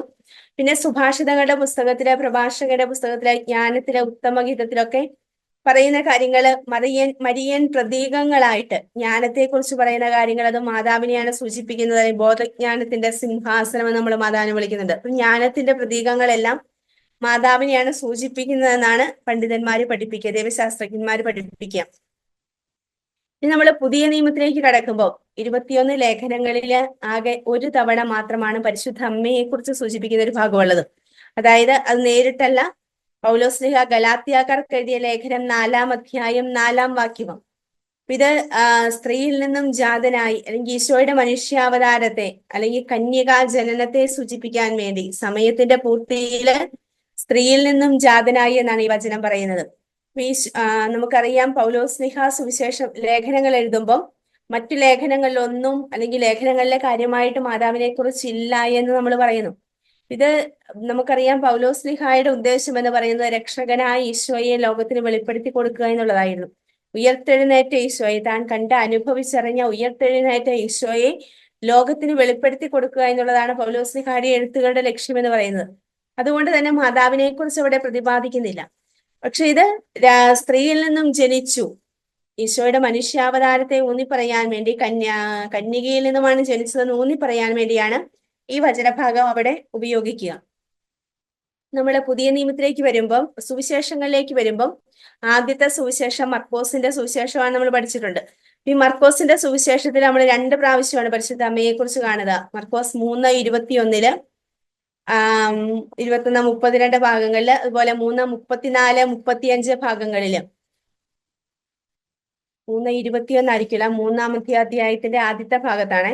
അതായത് സ്വന്തക്കാരുടെ കൂടെ ഈശോയെ പിടിച്ചുകൊണ്ട് പോകുവാനായിട്ട് വരുന്ന മറിയം, ഈശോ അവിടെ പഠിപ്പിച്ചുകൊണ്ടിരിക്കുമ്പോൾ അവന് സുബോധം നഷ്ടപ്പെട്ടുവെന്ന് പറഞ്ഞ് സുഹൃത്തുക്കളുടെ സ്വന്തക്കാരുടെ കൂടെ ഈശോയെ പിടിച്ചുകൊണ്ട് പോകാനായിട്ട് വരുന്ന ഒരു മറിയമുണ്ട്. അപ്പൊ അമ്മയും സഹോദരങ്ങളും പുറത്ത് കാത്തു നിൽക്കുന്നെന്ന് പറയുമ്പോൾ ഈശോ ചോദിക്കുവാണ്, ആരാണ് എൻ്റെ അമ്മയും സഹോദരരും, ആരാണ് എൻ്റെ അമ്മ, ആരാണ് എൻ്റെ സഹോദരത്വം അറിയത്തില്ലാത്തവരെ പോലെ ഒരു അപരിചിതമായ രീതിയിൽ ചോദിക്കുന്ന പോലെ നമുക്ക് തോന്നാം. പക്ഷെ ഇതൊരിക്കൽ കൂടി മറിയത്തിന്റെ ഒരു സാന്നിധ്യം അല്ലെങ്കിൽ മറിയത്തിന്റെ ഒരു സ്ഥാനം ഉയർത്തി കാണിക്കുന്ന ഒരു വചനഭാഗമായിരുന്നു. കാരണം എൻ്റെ അമ്മ എന്ന് പറയുന്നത് അല്ലെങ്കിൽ സഹോദരങ്ങൾ എന്ന് പറയുന്നത് ദൈവത്തിന്റെ ഹിതം നിറവേറ്റുന്നവരാരോ അവരാണ്. രക്തബന്ധത്തെക്കാളും സ്വന്തം അമ്മയാണെന്ന് ഏറ്റുപറയുന്നതിനേക്കാളും ഈ രക്തബന്ധത്തെക്കാളും മറിയത്തിന്റെ സ്ഥാനം ഉയർത്തി കാണിക്കുന്നത് ദൈവഹിതം നിറവേറ്റുക എന്നുള്ളതാണ്. അതിനേക്കാളും ഒരു പടി കൂടി ഉയർന്ന സ്ഥാനമെന്ന് എടുത്തു കാണിക്കുന്ന ഒരു വചനഭാഗമായിരുന്നു. 2-ാമത്തെ വചനഭാഗത്തിൽ നമ്മൾ മർക്കോസിലെ സുവിശേഷത്തിൽ നമ്മൾ കാണുന്നത് ഈശോയുടെ സഹോദരങ്ങളെ കുറിച്ചാണ്. മറിയത്തിന്റെ മകനല്ലേ, തച്ചന്റെ മകനല്ലേ, ഇന്ന ആൾക്കാരല്ലേ ഇവന്റെ സഹോദരങ്ങൾ എന്നാ പറയുന്നത്. ഇതും ഈശോയുടെ മനുഷ്യാവതാരത്തെ കുറിച്ച്, ഈശോയുടെ ഒരു സാന്നിധ്യത്തെ അവരുടെ നാട്ടിൽ ജനിച്ച് അവരുടെ കൂടെ അവരറിയുന്ന ഒരു വ്യക്തി, ആൾക്കാരുടെ ഇടയിൽ ജന്മം കൊണ്ടൊരു വ്യക്തിയായിട്ട് ഈശോയെ സൂചിപ്പിക്കാൻ വേണ്ടിയാണ്. അപ്പൊ അവിടെയും ഈ 2 ഭാഗത്താണ് മറിയത്തിന്റെ പേര് അവിടെ ഉച്ചരിച്ച് കാണുക, അല്ലെങ്കിൽ മറിയം ഈശോയുടെ അമ്മയാണെന്ന് സൂചിപ്പിച്ചുകൊണ്ട് പറയുന്ന വചനഭാഗങ്ങള്. ഇനി മത്തായിയുടെ സുവിശേഷത്തിലേക്ക് വരുമ്പം ഈശോയുടെ ജനനവും ബാല്യകാലവും അവതരിപ്പിക്കുന്ന 2 അധ്യായങ്ങളില് മറിയത്തിന് കൂടുതൽ പ്രാധാന്യം നൽകുന്നുണ്ട്. ജോസഫിന്റെ ഭാര്യയായ മറിയത്തിൽ നിന്നാണ് ക്രിസ്തു എന്ന് വിളിക്കപ്പെടുന്ന യേശു ജനിച്ചത് എന്ന് എടുത്തു പറയുന്നു. ആദ്യം തന്നെ വംശാവലിയില് മറിയത്തിന്റെ മാതൃത്വത്തിനും പ്രാധാന്യം നൽകുന്നു. അപ്പോൾ ദൈവത്തിന്റെ പ്രത്യേകമായ തെരഞ്ഞെടുപ്പും കൃപാകടാക്ഷവും വഴി കന്യകാമറിയം അതേസമയം ദൈവപുത്രന്റെ മാതാവായി എന്ന് സുശേഷകൻ സാക്ഷ്യപ്പെടുത്തുവാം. അതുപോലെ ജ്ഞാനികളുടെ സന്ദർശനത്തില് മത്തായി മറിയത്തിന് ഒരു പ്രത്യേകമായൊരു സ്ഥാനം കൊടുക്കുന്നുണ്ട്. അവന്റെ അമ്മയോടുകൂടി അവർ അവനെ ആരാധിച്ചു. അവർ ഭവനത്തിൽ പ്രവേശിച്ച് ശിശുവിന്റെ അമ്മയായ മറിയത്തോടുകൂടെ കാണുകയും അവനെ കുമ്പിട്ട് ആരാധിക്കുകയും ചെയ്തു. ഇന്നും നമ്മുടെ ആരാധനകളിലെ, നമ്മുടെ പ്രാർത്ഥനകളുടെ, നമ്മുടെ വിശുദ്ധ കുർബാനയില് ഈശോയെ നമ്മൾ ആരാധിക്കുന്നിടത്തെല്ലാം പരിശുദ്ധ അമ്മയോടുകൂടെ, അല്ലെങ്കിൽ അമ്മ ഈശോയോടൊപ്പം ഉണ്ട് എന്നൊരു ഓർമ്മപ്പെടുത്തല് ആയിട്ടാണ് ഈ വചനഭാഗത്തെ നമുക്ക് കാണാൻ പറ്റുക. നമ്മൾ ലൂക്കായുടെ സുവിശേഷത്തിലേക്ക് വരുമ്പോൾ പരിശുദ്ധ കന്യകാമറിയത്തെ കുറിച്ച് ഏറ്റവും ദീർഘവും വിശദവുമായ വിവരങ്ങളുള്ള ഒരു സുവിശേഷമാണ് ലൂക്കായുടെ സുവിശേഷം. അതായത് മാതാവിന് മംഗളവാർത്തയുടെ അറിയിപ്പ് ലഭിക്കുന്നത് മുതല് ഈശോയുടെ ബാല്യകാല വിവരണങ്ങൾ കൃത്യമായിട്ട്, അതായത് ഓരോ ദിവസത്തെയും കാര്യങ്ങൾ പറയുന്നത് പോലെ കൃത്യമായിട്ട് കാര്യങ്ങൾ പറഞ്ഞു വെക്കുന്ന ഒരു സുവിശേഷമായിരുന്നു. തന്നെ കാണാൻ വന്ന അമ്മയെയും ബന്ധുക്കളെയും കുറിച്ചുള്ള പരാമർശമുണ്ട്. അമ്മയുടെ പ്രത്യേകതയ്ക്ക് ഊന്നൽ കൊടുക്കുന്ന വചനഭാഗവുമുണ്ട്. ദൈവവചനം ശ്രവിക്കുകയും അതനുസരിച്ച് പ്രവർത്തിക്കുകയും ചെയ്യുന്നവരാണ് എൻ്റെ അമ്മയും സഹോദരങ്ങളും. അതുപോലെ ലൂക്ക 11:28 വചനം കേട്ടത് പാലിക്കുന്നവരെ കൂടുതൽ ഭാഗ്യവാന്മാർ, അല്ലെങ്കിൽ ശാരീരികമായ മാതൃത്വത്തിന് ഉപരി തന്റെ അമ്മയുടെ വിശ്വാസത്തിന്റെയും അനുസരണത്തിന്റെയും ജീവിതത്തിനാണ് ഈശോ പ്രാധാന്യം നൽകുന്നതെന്ന് ഊന്നി പറയുന്നുണ്ട് ഇവിടെ. അപ്പം പരിശുദ്ധ അമ്മ എന്ന വ്യക്തിയുടെ പ്രത്യേകത എന്ന് പറയുന്നത് അമ്മയുടെ വിശ്വാസമാണ്, അമ്മയുടെ അനുസരണമാണ്. അത് ആദ്യത്തെ ഹവ്വായ്ക്ക് ഇല്ലാതെ പോലെ, അല്ലെങ്കിൽ ആദ്യത്തെ ഹവ്വായിലൂടെ നഷ്ടപ്പെട്ടു പോയെന്നാണ് ഈ അനുസരണവും വിശ്വാസവും. പരിശുദ്ധ അമ്മയുടെ ഏറ്റവും വലിയ പ്രത്യേകത എന്ന് പറയുന്നത് ദൈവത്തോട് പൂർണ്ണമായും ചേർന്ന് നിൽക്കുക, പൂർണ്ണമായി ദൈവത്തെ വിശ്വസിക്കുക, ദൈവത്തെ അനുസരിക്കുക, വചനം ജീവിതത്തിൽ പാലിക്കുക എന്നുള്ളതാണ്. മംഗളവാർത്തയിലുടനീളം മംഗളവാർത്തയുടെ സമയത്ത് നമ്മൾ കാണുന്നില്ല, കർത്താവിന്റെ ദാസി നിന്റെ വാക്ക് എന്നിൽ ഭവിക്കട്ടെ. മറിയത്തിന്റെ സ്വത്വം മുഴുവൻ പ്രകടമാകുന്നതാ ഒരു മറുപടിയിലൂടെ. അല്ലെങ്കിൽ ദൂളെ എന്ന് പറയുന്ന ഒരു ഗ്രീക്ക് വാക്കിന്റെ വിവർത്തനമാണ് ദാസി എന്ന് പറയുക. എന്നുവെച്ചാൽ ദാസിക്ക് സ്വന്തമായിട്ടൊന്നുമില്ല, പൂർണ്ണമായും യജമാനന്റെ സ്വത്താണ് അവള്. എന്തു ചെയ്യണം എന്തു ചെയ്യേണ്ട എന്ന് തീരുമാനിക്കുന്നത് അവളല്ല, യജമാനനാണ്. ദൈവത്തിന് മുൻപില് പൂർണ്ണമായും അടിയേറ പറയുന്ന ഒരു മറിയം. എന്റെ ഹിതമല്ല അവിടുത്തെ ഹിതം നിറവേറട്ടെ എന്ന് രക്തം വിയർക്കുന്ന മാനസിക സംഘർഷത്തിനിടെ ഈശോ പ്രാർത്ഥിച്ചതും അമ്മയുടെ ഈ ഒരു തീരുമാനത്തിന്റെ ഒരു വിശദീകരണം, അല്ലെങ്കിൽ ദൈവഹിതത്തിന് പൂർണ്ണമായും പിതാവായ ദൈവത്തിന്റെ ഹിതത്തിന് പൂർണ്ണമായും വിട്ടുകൊടുക്കുന്ന ഒരു ഈശോയെ നമ്മൾ കാണുന്നുണ്ട്. ഇത് രണ്ടും കൂടെ ചേർന്ന് പോകും. പരിശുദ്ധ അമ്മ ഒരു സാധാരണ മനുഷ്യ സ്ത്രീയാണ്, ദൈവമല്ല, ഒരു സാധാരണ സ്ത്രീയാണ്. ഈ അമ്മയ്ക്ക് ദൈവത്തിന്റെ ഹിതത്തിന് ഇങ്ങനെ പൂർണ്ണമായിട്ടും സമ്മതം പറയാനായിട്ട് അതൊരു ദൈവകൃപയാണ്, ദൈവത്തിന്റെ തെരഞ്ഞെടുപ്പാണ്. ഈ തെരഞ്ഞെടുപ്പിലൂടെ ദൈവം ഈ ഒരു സമ്മതം പറയുവാനുള്ള ഒരു കൃപ കൊടുക്കുവാണ്. പൂർണ്ണമായും ഏൽപ്പിച്ചു കൊടുത്തു കഴിയുമ്പം, ദൈവത്തിന് വിട്ടുകൊടുത്തു കഴിയുമ്പം ദൈവഹിതം നിറവേറ്റുവാനുള്ള ഒരു കൃപ നമുക്ക് ലഭിക്കും, ഒരു ശക്തി നമുക്ക് ലഭിക്കുമെന്ന് സൂചിപ്പിക്കുന്ന ഒരു വചനഭാഗം കൂടിയാണിത്. വിശ്വസിച്ചവൾ ഭാഗ്യവതി എന്നൊരു പേര്, അല്ലെങ്കിൽ ഒരു വിശേഷണം മറിയത്തിന് ഇവിടെ കിട്ടുന്നുണ്ട് ഈ സുവിശേഷത്തില്. എലിസബത്തിനെ സന്ദർശിക്കുന്ന സംഭവം അത് 1-ാം അധ്യായം 39-45 ഭാഗങ്ങളില്. സുവിശേഷകൻ 2 കാര്യങ്ങൾ ഇതിനകത്ത് ശ്രദ്ധ പതിപ്പിക്കുന്നത്. എലിസബത്തിന്റെ ഉദരത്തിലെ ശിശു കുതിച്ചു ചാടുന്നു, എലിസബത്ത് പരിശുദ്ധാത്മാവിനാൽ നിറയുന്നു. മറിയം കൊണ്ടുവരുന്ന, അല്ലെങ്കിൽ മറിയത്തിന്റെ സാന്നിധ്യം ദൈവത്തിന്റെ സാന്നിധ്യമായി മാറുന്നു. എലിസബത്ത് ഉയർത്തുന്ന ഒരു കൃതജ്ഞതാ ഗീതം. മറിയത്തിന് 2 വിശേഷണങ്ങളാ കൊടുക്കുക. കർത്താവിന്റെ അമ്മ എന്റെ അടുത്ത് വരാനുള്ള ഭാഗ്യം എനിക്ക് എവിടെ നിന്ന്. ദൈവമാതാവാണ് പരിശുദ്ധ അമ്മ എന്ന് എലിസബത്തിലൂടെയാണ് ഏറ്റുപറയപ്പെടുന്നത്, അല്ലെങ്കിൽ എലിസബത്താണ് ആദ്യമായിട്ട് പ്രഖ്യാപിക്കുന്നത്. വിശ്വസിച്ചവൾ ഭാഗ്യവതി, മറിയത്തിന്റെ വിശ്വാസത്തെ എടുത്തു പറഞ്ഞും എലിസബത്ത് പ്രകീർത്തിക്കുന്നുണ്ട്. കാരണം എലിസബത്തിനെ നമുക്കറിയാം, എലിസബത്തിന് ശിശു ജനിക്കുമെന്നുള്ള അറിയിപ്പ് സക്കറിയായ്ക്ക് ലഭിക്കുമ്പം അത് വിശ്വസിക്കാനുണ്ടായ ഒരു ബുദ്ധിമുട്ട്, ഈ ഒരു വിശ്വാസക്കുറവാണ് സക്കറിയായെ മിണ്ടാൻ പറ്റാത്തൊരു വ്യക്തിയാക്കി മാറ്റുക, മൂകനാക്കി മാറ്റുക.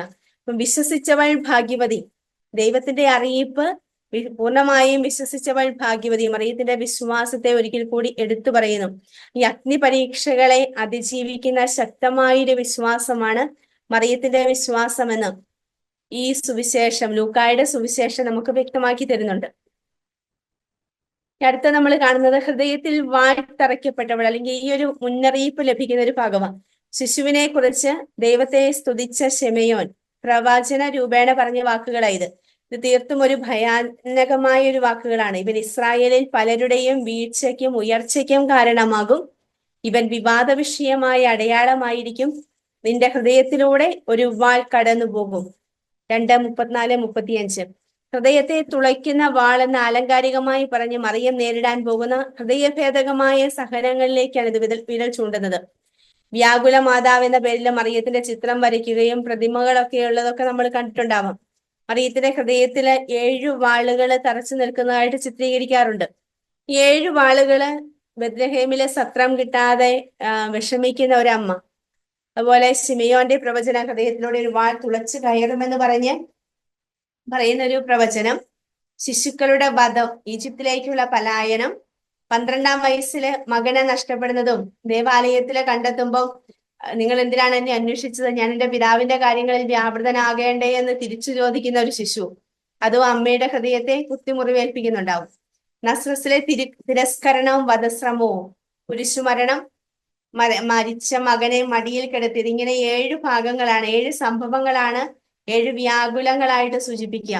ഈ ഒരു ഹൃദയത്തിൽ തറച്ച വാളിനെ കുറിച്ച്, അല്ലെങ്കിൽ എന്റെ ഹൃദയത്തിലൂടെ ഒരു വാൾ കടന്നു പോകുമെന്ന് ശിമയോൻ പ്രവചിക്കുന്നത് മരണത്തെ തന്നെയാണ് പറയുന്നത്. ഈ മറിയം ഈശോയുടെ മരണത്തിലൂടെ മറിയത്തിന്റെ ഹൃദയം തുളച്ചു കയറും, അല്ലെങ്കിൽ ഹൃദയത്തിലൂടെ വാൾ തുളച്ചു കയറുന്ന വേദന മറിയം അനുഭവിക്കുന്നു. ഈ ഒരു മരണത്തോളം എത്തി നിൽക്കുന്നതാണ് മറിയത്തിന്റെ സഹനം എന്ന് പറയുന്നത്. ഈശോ ശരീരത്തിൽ അനുഭവിക്കുന്ന വേദനകള് മറിയം ഹൃദയത്തിൽ ഏറ്റുവാങ്ങുന്ന അത്രയും മരണത്തോളം എത്തി നിൽക്കുന്ന ഒന്നാണ് മറിയത്തിന്റെ സഹനം. ഇനി നമ്മൾ യോഹന്നാന്റെ സുവിശേഷത്തിലേക്ക് വരുമ്പോൾ, യോഹന്നാന്റെ സുവിശേഷത്തിലെ 2 പ്രാവശ്യമാണ് മാതാവിനെ കുറിച്ച് നമ്മൾ കാണുക. അതായത് 1-ാമത്തെ ഭാഗം കാനായിലെ കല്യാണം, 2-ാമത്തത് കാൽവരി.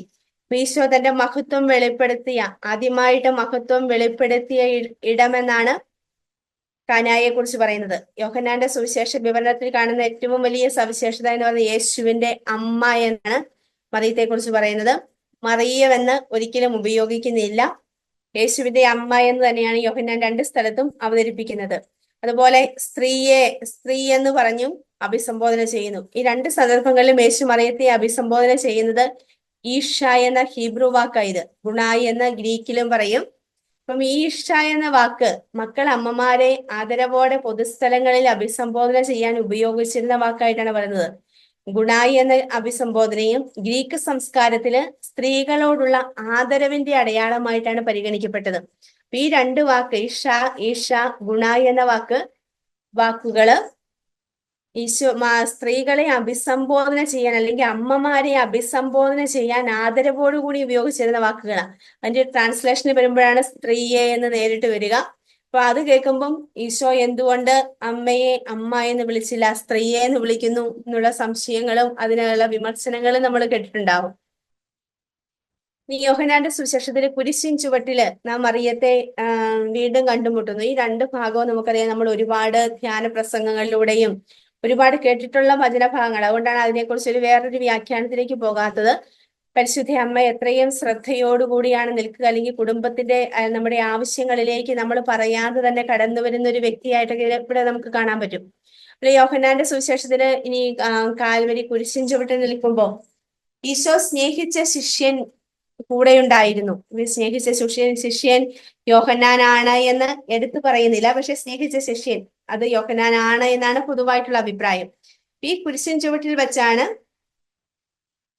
ഈശോയ മാതാവിനെ നമുക്ക് ഏൽപ്പിച്ചു തരിക, ശിഷ്യനെ ഏൽപ്പിച്ചു കൊടുക്കുക.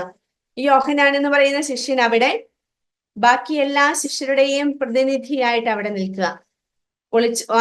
ഈശോയുടെ സഹന സമയത്ത് കുരിശിൻ ചുവട്ടിലെ ഓടിയൊളിച്ച ബാക്കി ശിഷ്യരുടെ പ്രതിനിധിയായിട്ടാണ്, അവർക്ക് വേണ്ടി കൂടിയാണ് ഈശോ മാതാവിനെ ഏൽപ്പിച്ചു കൊടുക്കുക. അപ്പൊ ആ ഒരു ശിഷ്യൻ ബാക്കി ശിഷ്യരുടെ പ്രതിനിധിയായതുപോലെ തന്നെ എല്ലാ വിശ്വാസികളുടെയും പ്രതിനിധിയായിട്ട്, തനിക്ക് പിന്നാലെ വരുന്ന എല്ലാ വിശ്വാസികളുടെയും പ്രതിനിധിയായിട്ട് കൂടിയാണ് അവിടെ നിൽക്കുക. അപ്പം ഇന്ന് ഈ ഒരു വചനം വായിക്കുമ്പോൾ ഇത് നമ്മളോടാണ് ആവശ്യപ്പെടുക. ഇതാ നിന്റെ അമ്മ, ഇതാ നിന്റെ മകൻ. ഈ ഒരു വചനം അനുസരിക്കാനാണ് ജോൺ ബോൾ 2-ാമൻ മാർപ്പാപ്പ, അല്ലെങ്കിൽ ഈ വചനമാണ് നമ്മുടെ മരിയ ഭക്തിയുടെ കാതൽ അടിസ്ഥാനം എന്നാണ് ജോൺ ബോൾ 2-ാമൻ മാർപ്പാപ്പ പറയുന്നത് നമ്മൾ ആദ്യം പറഞ്ഞു. നമ്മുടെ പുതിയ നിയമത്തില് നമുക്ക് പറഞ്ഞിരിക്കുന്ന ഒരുപാട് ഭാഗങ്ങളുണ്ട്. അതിനകത്ത് നമുക്ക് വായിക്കാം. മംഗളവാർത്തയുണ്ട്, എലിസബത്തിനെ സന്ദർശിക്കുന്നുണ്ട്, രക്ഷകന്റെ ജനനമുണ്ട്, ദേവാലയ സമർപ്പണമുണ്ട്, ശിമിയോന്റെ പ്രവചനമുണ്ട്. ഈശോയെ ദേവാലയത്തിൽ കണ്ടുമുട്ടുന്നു. വിവാഹ സമ്മതം. മറിയത്തെക്കുറിച്ച് യോസേപ്പ് വേദനിക്കുന്നു. പൂജരാജാക്കന്മാരുടെ സന്ദർശനം, ഈജിപ്തിലേക്കുള്ള പലായനം, ഇസ്രായേലിലേക്കുള്ള തിരിച്ചുവരവ്, കാനായിലെ വിവാഹം, കുരിശിൻ ചുവട്ടിലെ മറിയം, മറിയം ശിഷ്യരോടൊത്ത് അപ്പസ്തോല പ്രവർത്തനങ്ങളിൽ നമ്മൾ കാണുന്നുണ്ട് ശിഷ്യന്മാരോടൊത്ത് പ്രാർത്ഥിക്കുന്നത്, ആത്മാവിനെ പ്രതീക്ഷിച്ചിരിക്കുന്നു. പിന്നെ ഗലാത്തിയായില് മറിയത്തിന്റെ ദൈവമാതൃത്വം, അതുപോലെ വെളിപാട് പുസ്തകത്തിലെ മഹത്വീകരണം. അത് പരിശുദ്ധ മറിയം എന്ന് എടുത്ത് പറയുന്നില്ല, അതൊരു സൂചന കൊടുക്കുവാണ്, അല്ലെങ്കിൽ ഒരു സാമ്യപ്പെടുത്തൽ കൊടുക്കുവാണ്. ഇത് മറിയത്തെയാണ്. അതുപോലെ ഇത് സഭയെ കുറിച്ചാണെന്നും പഠിപ്പിക്കുന്നുണ്ട്. രണ്ടു തരത്തിലുള്ള വ്യാഖ്യാനങ്ങൾ അവിടെ വരുന്നുണ്ട്. പക്ഷെ കൃത്യമായിട്ട് പേര് തന്നെ പറഞ്ഞ് പരിശുദ്ധ അമ്മയെ കുറിച്ച് പേരെടുത്ത് പറഞ്ഞ് സൂചിപ്പിക്കുന്ന വചനഭാഗങ്ങളാണ് സുവിശേഷങ്ങളിലും അപ്പസ്തോല പ്രവർത്തനങ്ങളിലും നമുക്ക് കാണാൻ പറ്റുക. ഇനി മറിയവും പരിശുദ്ധാത്മാവും, ആത്മാവിന്റെ പണിപ്പുര അല്ലെങ്കിൽ ആത്മാവിന്റെ ഇരിപ്പിടം എന്നൊക്കെയാണ് പരിശുദ്ധ എഫ്രേം മാതാവിനെ സൂചിപ്പിക്കുന്ന. ആത്മാവിന്റെ ആലയം എന്ന് അംബ്രോസ് സൂചിപ്പിക്കുന്നുണ്ട്. ആത്മാവിന്റെ മധുബഹ, ആത്മാവിന്റെ സക്രാരി എന്നൊക്കെ ഇസിദോറ് സൂചിപ്പിക്കുന്നുണ്ട്. ഇതിനകത്ത് പ്രാധാന്യം അർഹിക്കുന്നതാണ് ആത്മാവിന്റെ മണവാട്ടി എന്ന അപരനാമം നൽകിക്കൊണ്ട് വിശേഷിപ്പിച്ച ആദ്യ സഭാപിതാവ് പ്രൂഡൻസിയൂസ്. ഇപ്പം പരിശുദ്ധാത്മാവിന്റെ ആലയം അല്ലെങ്കിൽ പരിശുദ്ധാത്മാവിന്റെ മണവാട്ടി, അത് പരിശുദ്ധ അമ്മ ആത്മാവിനാല് ശിശുവിനെ സ്വീകരിച്ചു. ഇപ്പം പരിശുദ്ധ അമ്മയുള്ളിടത്ത് പരിശുദ്ധാത്മാവ് പറന്നിറങ്ങും. അല്ലെങ്കിൽ ശിഷ്യന്മാരുടെ കൂടെ സിയോൻ മാളികയിൽ പ്രാർത്ഥിച്ചിരിക്കുമ്പം അവിടെ അവരെ ധൈര്യപ്പെടുത്തുന്നതും അവരെ ഒരുമിച്ച് കൂട്ടുന്നതും പരിശുദ്ധ അമ്മയാണ്. അവിടെ പരിശുദ്ധാത്മാവ് പറന്നിറങ്ങും. ഇപ്പൊ പരിശുദ്ധ അമ്മയുടെ സാന്നിധ്യം ആത്മാവിനെ വിളിച്ചു വരുത്തും, അല്ലെങ്കിൽ ആത്മാവിനെ കൊടുക്കുന്നതാണ്. പരിശുദ്ധ അമ്മ കടന്നു ചെന്നപ്പോ എലിസബത്തിന്റെ ഭവനത്തിൽ അല്ലെങ്കിൽ എലിസബത്തില് ശിശു കുതിച്ചിയാടെ എലിസബത്ത് പരിശുദ്ധാത്മാവിനാൽ നിറഞ്ഞവളായി. ഈ അമ്മയുടെ ഒരു സാന്നിധ്യം ദൈവിക സാന്നിധ്യത്തോടൊപ്പം കൊണ്ട് അത് പരിശുദ്ധാത്മാവിന് ഏറ്റവും പ്രിയപ്പെട്ടതാണ് എന്നുകൂടി ഇവിടെ സൂചിപ്പിക്കുന്നു. നമ്മൾ അപ്രമാണിക ഗ്രന്ഥങ്ങളിലെ മറിയം, നമ്മൾ പഴയ നിയമത്തിലും പുതിയ നിയമത്തിലും പരിശുദ്ധമ്മയുടെ സാന്നിധ്യം കണ്ടു. അതുപോലെ ബൈബിളിന്റെ കാനോനയില് എഴുതപ്പെടാത്ത പുസ്തകങ്ങളാണ് അപ്രമാണിക ഗ്രന്ഥങ്ങള്. കാനോനികമായി അംഗീകരിക്കുന്ന 73 ഗ്രന്ഥങ്ങൾ കൂടാതെ ഇസ്രായേലിന്റെ ചരിത്രവും ജീവിത രീതികളും, മിശിഹായുടെ ജനനവും ജീവിതവും മരണവും ഉത്ഥാനവും, ആദ്യകാല സഭയിലെ പാരമ്പര്യങ്ങളും ആരാധനാ രീതികളും വിവരിക്കുന്ന ഗ്രന്ഥങ്ങളാണ് ഈ അപ്രമാണിക ഗ്രന്ഥങ്ങള്. അപ്രമാണിക ഗ്രന്ഥങ്ങളിലെ ചിലത് ഒരുപാട് നമ്മൾ ഉപയോഗിക്കുന്നുണ്ട്. കാരണം അതിനകത്തു നിന്നും എടുത്തിട്ടുള്ള ഡീറ്റെയിൽസ് നമ്മുടെ ലിറ്റർജിക്കലായിട്ടുള്ള കാര്യങ്ങൾക്കായിട്ട് നമ്മൾ ഉപയോഗിക്കുന്നുണ്ട്. ഇത് പ്രധാനപ്പെട്ട അപ്രമാണിക ഗ്രന്ഥങ്ങള് നസ്രായിന്റെ സുവിശേഷം എന്ന് പറയുന്ന ഒന്നുണ്ട്, എബിയോണൈറ്റ്സ് സുവിശേഷമുണ്ട്, പത്രോസിന്റെ സുവിശേഷമുണ്ട്, പത്രിയാർക്കുമാരുടെ ഉടമ്പടിയുണ്ട്, യെശയ്യായുടെ കരയേറ്റമുണ്ട്. ഇതെല്ലാം അപ്രമാണിക ഗ്രന്ഥങ്ങളാണ്. എന്നാൽ അതിനേക്കാളെല്ലാം കൂടുതലായിട്ട് നമ്മൾ ഇന്ന് ഉപയോഗിച്ചു വരുന്ന ഒന്നെന്ന് പറഞ്ഞാൽ യാക്കോബിന്റെ സുവിശേഷം, പ്രോട്ടോ ഇവാഞ്ചേലിയം ഓഫ് ജേക്കബ് ആണ്. ഇത് പരിശുദ്ധ അമ്മയുടെ ജനനത്തെ കുറിച്ചാണ് പറയുന്നത് ഇതിനകത്ത്. അതായത് പരിശുദ്ധ അമ്മയുടെ ജനനം മുതൽ ഈശോയുടെ ജനനം വരെയുള്ള സംഭവങ്ങൾ. പരിശുദ്ധ കന്യകാമറിയത്തിന്റെ മാതാപിതാക്കളെ കുറിച്ച് നമ്മൾ വേറെ എവിടെയും കാണുന്നില്ല. നമുക്ക് അന്നയും യോവാക്യമുമാണ് അമ്മയുടെ മാതാപിതാക്കൾ എന്നൊരു വിവരം നമുക്ക് കിട്ടുന്നത് ഈ പ്രോട്ടോ ഇവാഞ്ചേലിയം ഓഫ് ജേക്കബിൽ നിന്നാണ്. അതുപോലെ മാതാവിന്റെ ജനന തിരുനാള്,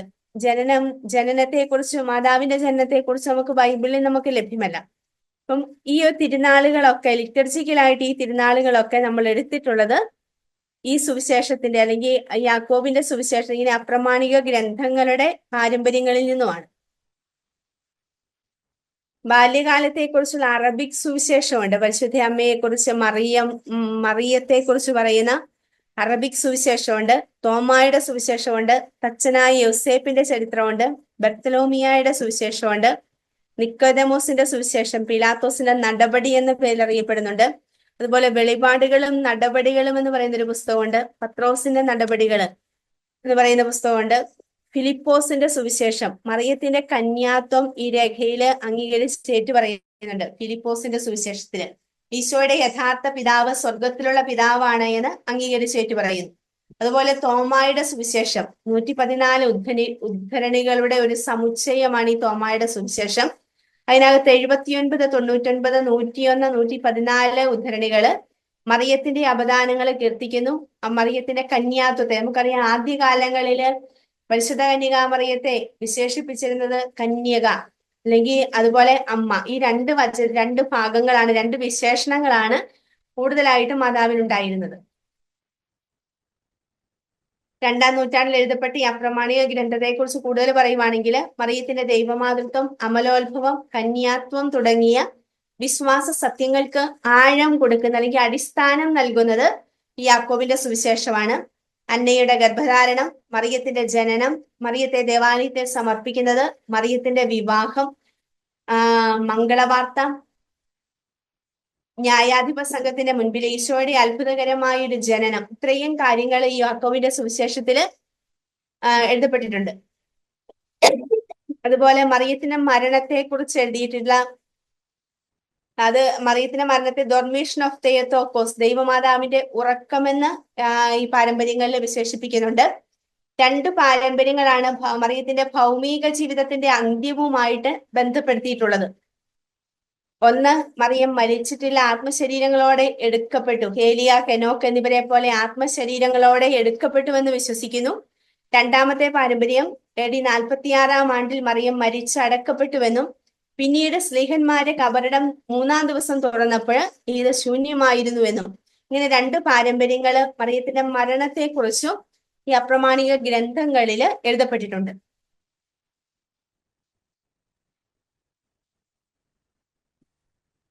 നമ്മൾ മറിയത്തിന്റെ മരണത്തെക്കുറിച്ച് നമ്മൾ കാണുന്നത് മരണം എന്നല്ല അവിടെ പറയുന്നത്. പിന്നീട് നമ്മൾ കാണും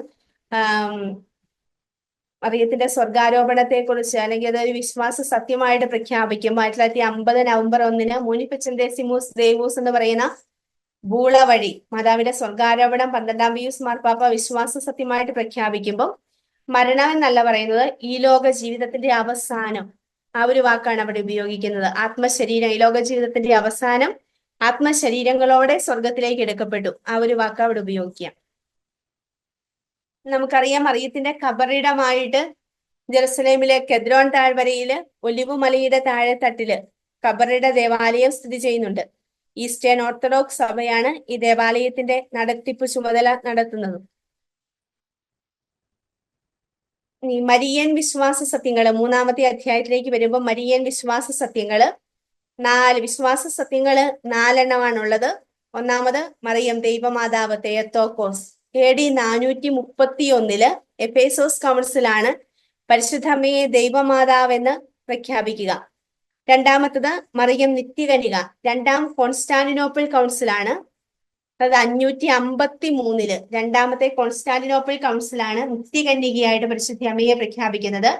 മറിയത്തിന്റെ അമലോത്ഭവം വിശ്വാസ സത്യമായിട്ട് പ്രഖ്യാപിക്കുന്നത് 1854 9-ാം പിയൂസ് മാർപ്പാപ്പ ഇന്നഫബിലിസ് ദേവൂസ്, അല്ലെങ്കിൽ അവർണ്ണനീയ ദൈവം എന്ന് പറയുന്ന ഒരു ബൂള വഴിയാണ് പ്രഖ്യാപിക്കുന്നത്. 4-ാമത്തെ ഡോക്മ സ്വർഗാരോപതിയായ പരിശുദ്ധ അമ്മ, അല്ലെങ്കിൽ മറിയത്തിന്റെ സ്വർഗാരോപണം.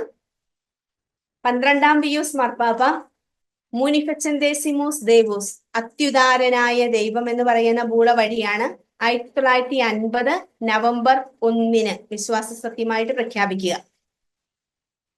ഇതിന്റെ 1-ാമത്തെ ഡോക്മ എന്ന് പറയുന്നത് ദൈവമാതൃത്വം. അതിന് തെയത്തോക്കോസ് എന്നൊരു പേരും കൂടിയുണ്ട്. ദൈവമാതൃത്വം, തെയത്തോക്കോസ്. പരിശുദ്ധ മറിയം ദൈവമാതാവാണെന്ന് സഭയുടെ വിശ്വാസ സത്യമാണ്. അപ്പം പരിശുദ്ധ അമ്മ ദൈവമാതാവാണെന്ന് പ്രഖ്യാപിക്കുക എന്നതായിരുന്നില്ല ഈ ഒരു സുനഹദോസിന്റെ ഉദ്ദേശം. ഈ സുനഹദോസ് പ്രഖ്യാപിക്കാൻ ആഗ്രഹിക്കുന്നത് ഈശോയുടെ 2 സ്വഭാവങ്ങളെ കുറിച്ചാണ്. ഈശോയുടെ ദൈവ സ്വഭാവവും മനുഷ്യ സ്വഭാവവും. ഈശോ 2 വ്യക്തികളാണ്, അല്ലെങ്കിൽ ഈശോ മനുഷ്യൻ മാത്രമാണ്, ഈശോ ദൈവം മാത്രമാണ് എന്നൊക്കെയുള്ള പാഷണ്ഡതകൾ ഉയർന്നു വന്ന കാലഘട്ടത്തില് ഈശോ എന്ന് പറയുന്ന ഒരു വ്യക്തിയും അതിനകത്ത് ഈശോയിലേക്ക് 2 സ്വഭാവങ്ങളുണ്ട് എന്ന് പഠിപ്പിക്കുകയായിരുന്നു ഈ സുനഹദോസിന്റെ ഉദ്ദേശം. മനുഷ്യ സ്വഭാവം സ്വീകരിക്കുന്നത് പരിശുദ്ധ കന്യകാമറിയത്തിൽ നിന്നുമാണ്, അല്ലെങ്കിൽ പരിശുദ്ധ കന്യകാമറിയത്തിൽ നിന്നും ജനിച്ചത് പരിശുദ്ധ തൃത്വത്തിലെ 2-ാമത്തെ ആളായ ഈശോയാണ്, അല്ലെങ്കിൽ മിശിഹാ തമ്പുരാനാണ് എന്ന് ഈ സൂനഹദോസ് എടുത്തു പറയുന്നു. അങ്ങനെയാണ് പരിശുദ്ധ അമ്മയെ ദൈവമാതാവ് എന്ന് പ്രഖ്യാപിക്കുന്നത്. ഈ കന്യകാമറിയത്തിൽ നിന്നും ശരീരം സ്വീകരിച്ച് മനുഷ്യനായി പിറന്നത് ദൈവപുത്രനാണ്. ഇതാണ് ദൈവമാതൃത്വം എന്നതിന്റെ ഒരു അർത്ഥമായിട്ട് ഏറ്റുപറയുന്നത്. മനുഷ്യാവതാരം ചെയ്ത ഈശോ പൂർണ്ണ മനുഷ്യനും പൂർണ്ണ ദൈവവുമാണ്. അവിടുത്തെ വ്യക്തിത്വം എന്ന് പറയുന്നത് ദൈവിക വ്യക്തിത്വമാണ്. അതുകൊണ്ട് ഈശോയുടെ അമ്മയെ ദൈവമാതാവ് എന്ന് വിശേഷിപ്പിക്കണമെന്നാണ് 431 എഫേസോസ് സുനഹദോസ് പ്രഖ്യാപിക്കുക. ലൂക്കായുടെ സുവിശേഷത്തിലെ 1:39 നമ്മൾ കാണുന്നുണ്ട്, എലിസബത്ത് ആണ് പരിശുദ്ധ കന്യകാമറിയത്തെ ആദ്യമായിട്ട് കർത്താവിന്റെ അമ്മ, എന്റെ കർത്താവിന്റെ അമ്മ എന്റെ അടുത്ത് വരാനുള്ള ഭാഗ്യം എനിക്ക് എവിടെ നിന്ന്, ഈ ഒരു വചനം ഉദ്ധരിച്ചുകൊണ്ടല്ലേ കർത്താവിന്റെ അമ്മ എന്ന് മറിയത്തെ ആദ്യമായിട്ട് വിശേഷിപ്പിക്കുന്നത്. അതുപോലെ ലൂക്ക 1:35 എന്നിൽ നിന്ന് പിറക്കുന്നവൻ ദൈവപുത്രൻ എന്ന് വിളിക്കപ്പെടുമെന്നൊരു മംഗളവാർത്ത ലഭിക്കുന്നതും ദൈവമാതൃത്വത്തിന് അടയാളമാണ്. നമ്മള് അമലോത്ഭവത്തെ കുറിച്ച് പറയാണ്. പരിശുദ്ധ അമ്മയുടെ അമലോത്ഭവം നമ്മളിപ്പോ കേട്ടു. 1854 9 പിയൂസ് മാർപ്പാപ്പയാണ് ഇതൊരു വിശ്വാസ സത്യമായിട്ട് പ്രഖ്യാപിക്കുക. അവർണ്ണനീയ ദൈവം, ഇന്നെഫബിലിസ് ദേവൂസ് എന്നാണ് ഈ ബൂളയുടെ പേര്. ഈ തിരുവഴുത്തിലൂടെയാണ് വിശ്വാസ സത്യമായിട്ട് പ്രഖ്യാപിക്കുന്നത്. എന്ന് വെച്ചാല് ജന്മപാപത്തിന്റെ കറ പുരളാതെ ജനിച്ചവള്, ജന്മപാപം ഇല്ലാതെ ജനിച്ചവൾ എന്നാണ് ഇതിന്റെ അർത്ഥം. പരിശുദ്ധ അമ്മയെ ദൈവത്തിന്റെ അമ്മയാകാൻ വേണ്ടി തിരഞ്ഞെടുത്തത് കൊണ്ട്, ദൈവത്തിന്റെ അമ്മയാകുവാൻ വേണ്ടിയാണ് പരിശുദ്ധ അമ്മയെ പാപമില്ലാതെ ദൈവം സൃഷ്ടിക്കുക, പാപമില്ലാതെ ജനിക്കുവാനായിട്ട് ഇടകൊടുക്കുക. അപ്പൊ അമലോത്ഭവത്തിന് വിശുദ്ധ ഗ്രന്ഥത്തിലും സഭാ പാരമ്പര്യത്തിലുമുള്ള ഒരു അടിസ്ഥാനം എന്ന് പറയുന്നത് ഉൽപ്പത്തി 3:15 സാത്താന്റെ തല തകർക്കാൻ ജനിക്കുന്ന സന്തതിയുടെ മാതാവായ സ്ത്രീ, അത് പാപത്തിന്റെ കണിക പോലും ഏശാതെ, സാത്താനുമായിട്ടുള്ള കൂട്ടില്ലാതെ, സാത്താനുമായിട്ടുള്ള നിത്യമായ ശത്രുവായിട്ട് പരിപൂർണ വിശുദ്ധയായിട്ട് ജനിക്കുന്ന ഒരു സ്ത്രീ. അതുപോലെ ലൂക്ക 1:28 കൃപ നിറഞ്ഞവളെ എന്ന് ദൂതൻ മറിയത്തെ അഭിസംബോധന ചെയ്യുന്നുണ്ട്. ഈ കൃപ നിറഞ്ഞവളെ എന്ന് പറയുമ്പോൾ തന്നെ അവളിൽ പാപത്തിന്റെ മാലിന്യമില്ല എന്ന് സ്വർഗം കൊടുക്കുന്ന ഒരു സാക്ഷ്യമായിട്ടാ. വിശുദ്ധ എഫ്രൈമിന്റെ രചനകളിലെ മറിയത്തിന്റെ അമലോത്ഭവത്തെ കുറിച്ച് കൃത്യമായിട്ട് പഠനങ്ങളുണ്ട്. ഇത് പരിപൂർണ സുന്ദരി എന്നാ വിളിക്കുന്നത് എഫ്രൈം. ഈ പരിപൂർണ സുന്ദരി എന്ന് പറഞ്ഞാല് പാപമില്ലാത്തവൾ, ആത്മാവിന്റെ വിശുദ്ധിയാണ്. അവിടുന്ന് കന്യകാമറിയത്തിൽ നിന്നും ശരീരമെടുത്ത ഈ പരിശുദ്ധ അമ്മയുടെ അമലോത്ഭവത്തെ കുറിച്ച് പറയുമ്പോൾ ഇതിനെതിരെ കുറെ പഠനങ്ങളൊക്കെ വന്നിട്ടുണ്ട്. അപ്പൊ അതെന്ന് വെച്ചാല് നമുക്കൊക്കെ നിത്യരക്ഷ അല്ലെങ്കിൽ നമ്മുടെയൊക്കെ രക്ഷ എന്ന് പറയുന്നത് ഈശോയുടെ ജനനത്തിലൂടെയാണ്. ഈശോയുടെ ജനനത്തിലൂടെ നമുക്ക് ലഭിക്കുന്ന രക്ഷ നമ്മുടെ പാപങ്ങളിൽ നിന്നുള്ള മോചനം, അല്ലെങ്കിൽ പാപത്തിൽ നിന്നുമാണ് മനുഷ്യ മക്കളെ രക്ഷിക്കാനായിട്ട് ഈശോ ഭൂമിയിലേക്ക് വരുന്നത്. ഈ പാപത്തിൽ നിന്ന് നമ്മെ രക്ഷിക്കുന്നത് ഈശോയുടെ രക്ഷാകര ചരിത്രത്തില് അല്ലെങ്കിൽ രക്ഷയിൽ നമ്മളും ഭാഗഭാക്കുകളാകുന്നു.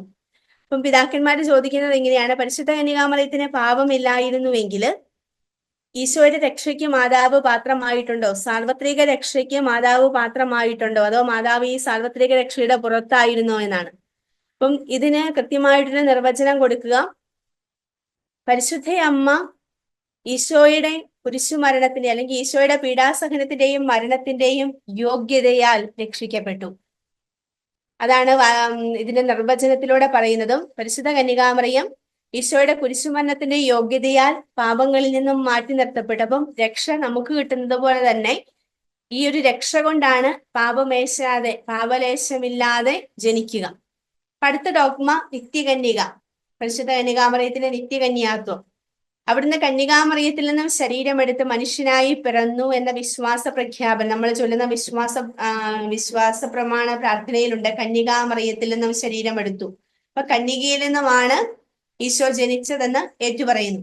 ഈ വിശ്വാസ പ്രഖ്യാപനത്തില് അല്ലെങ്കിൽ ഈ ഒരു ഡോഗ്മയില് നിത്യകന്യക എന്നതുകൊണ്ട് ഉദ്ദേശിക്കുന്നത് ഈശോയുടെ ജനനത്തിന് മുൻപും ജനന സമയത്തും ജനനശേഷവും മറിയത്തിന്റെ കന്യാത്വം അഭംഗുരം പരിരക്ഷിക്കപ്പെട്ടുവെന്നാണ്. നിത്യകന്യാത്വം എന്ന് പറഞ്ഞാല് ഈശോയുടെ ജനനത്തിന് മുൻപും ജനന സമയത്തും ജനനത്തിന് ശേഷവും മറിയത്തിന്റെ കന്യാത്വം അഭംഗുരമായി പരിരക്ഷിക്കപ്പെട്ടു. ഇതാണ് നിത്യകന്യാത്വത്തിലൂടെയുള്ള നമ്മുടെ വിശ്വാസം. ഈശോയുടെ ജനന സമയത്ത് മറിയം കന്യകയായിരുന്നു. കന്യാത്വ ഭംഗം കൂടാതെയുള്ള ജനനം ദൈവം മറിയത്തിൽ അനുവദിച്ച അത്ഭുതമാണെന്നാണ് കാൽസഡോൺ കൗൺസിൽ 451 പഠിപ്പിക്കുക. പിന്നീട് 553 രണ്ടാം കോൺസ്റ്റാന്റിനോപ്പിൾ കൗൺസിലാണ് ഇതൊരു വിശ്വാസ സത്യമായിട്ട് പ്രഖ്യാപിക്കുന്നത്. ഇതിന് ചില എതിർപ്പുകൾ നമ്മൾ വചനത്തിൽ നിന്ന് തന്നെ പ്രൊട്ടസ്റ്റന്റുകാരെടുത്ത് ഉപയോഗിക്കുന്നുണ്ട്. അതായത് ഈശോ ജനിക്കുന്നത് വരെ അവൻ അവളെ അറിഞ്ഞില്ല, അല്ലെങ്കിൽ യോസേപ്പ് പിതാവ് മറിയത്തെ അറിഞ്ഞില്ല, ഈശോ ജനിക്കുന്നത് വരെ അറിഞ്ഞില്ല എന്നൊരു ഭാഗം ഉദ്ധരിച്ചുകൊണ്ട്. അപ്പൊ അതിനുശേഷം ഈശോയുടെ ജനനം വരെ കന്യകയായിരുന്നു. ഈശോയുടെ ജനനത്തിന് ശേഷം മാതാവും യോസേപ്പിതാവും തമ്മിൽ റിലേഷൻ ഉണ്ടായിട്ടുണ്ട്, അതിൽ മക്കൾ ഉണ്ടായിട്ടുണ്ട് എന്നൊക്കെയുള്ള വ്യാഖ്യാനങ്ങള് എതിർപ്പായിട്ട് വരുന്നുണ്ട്.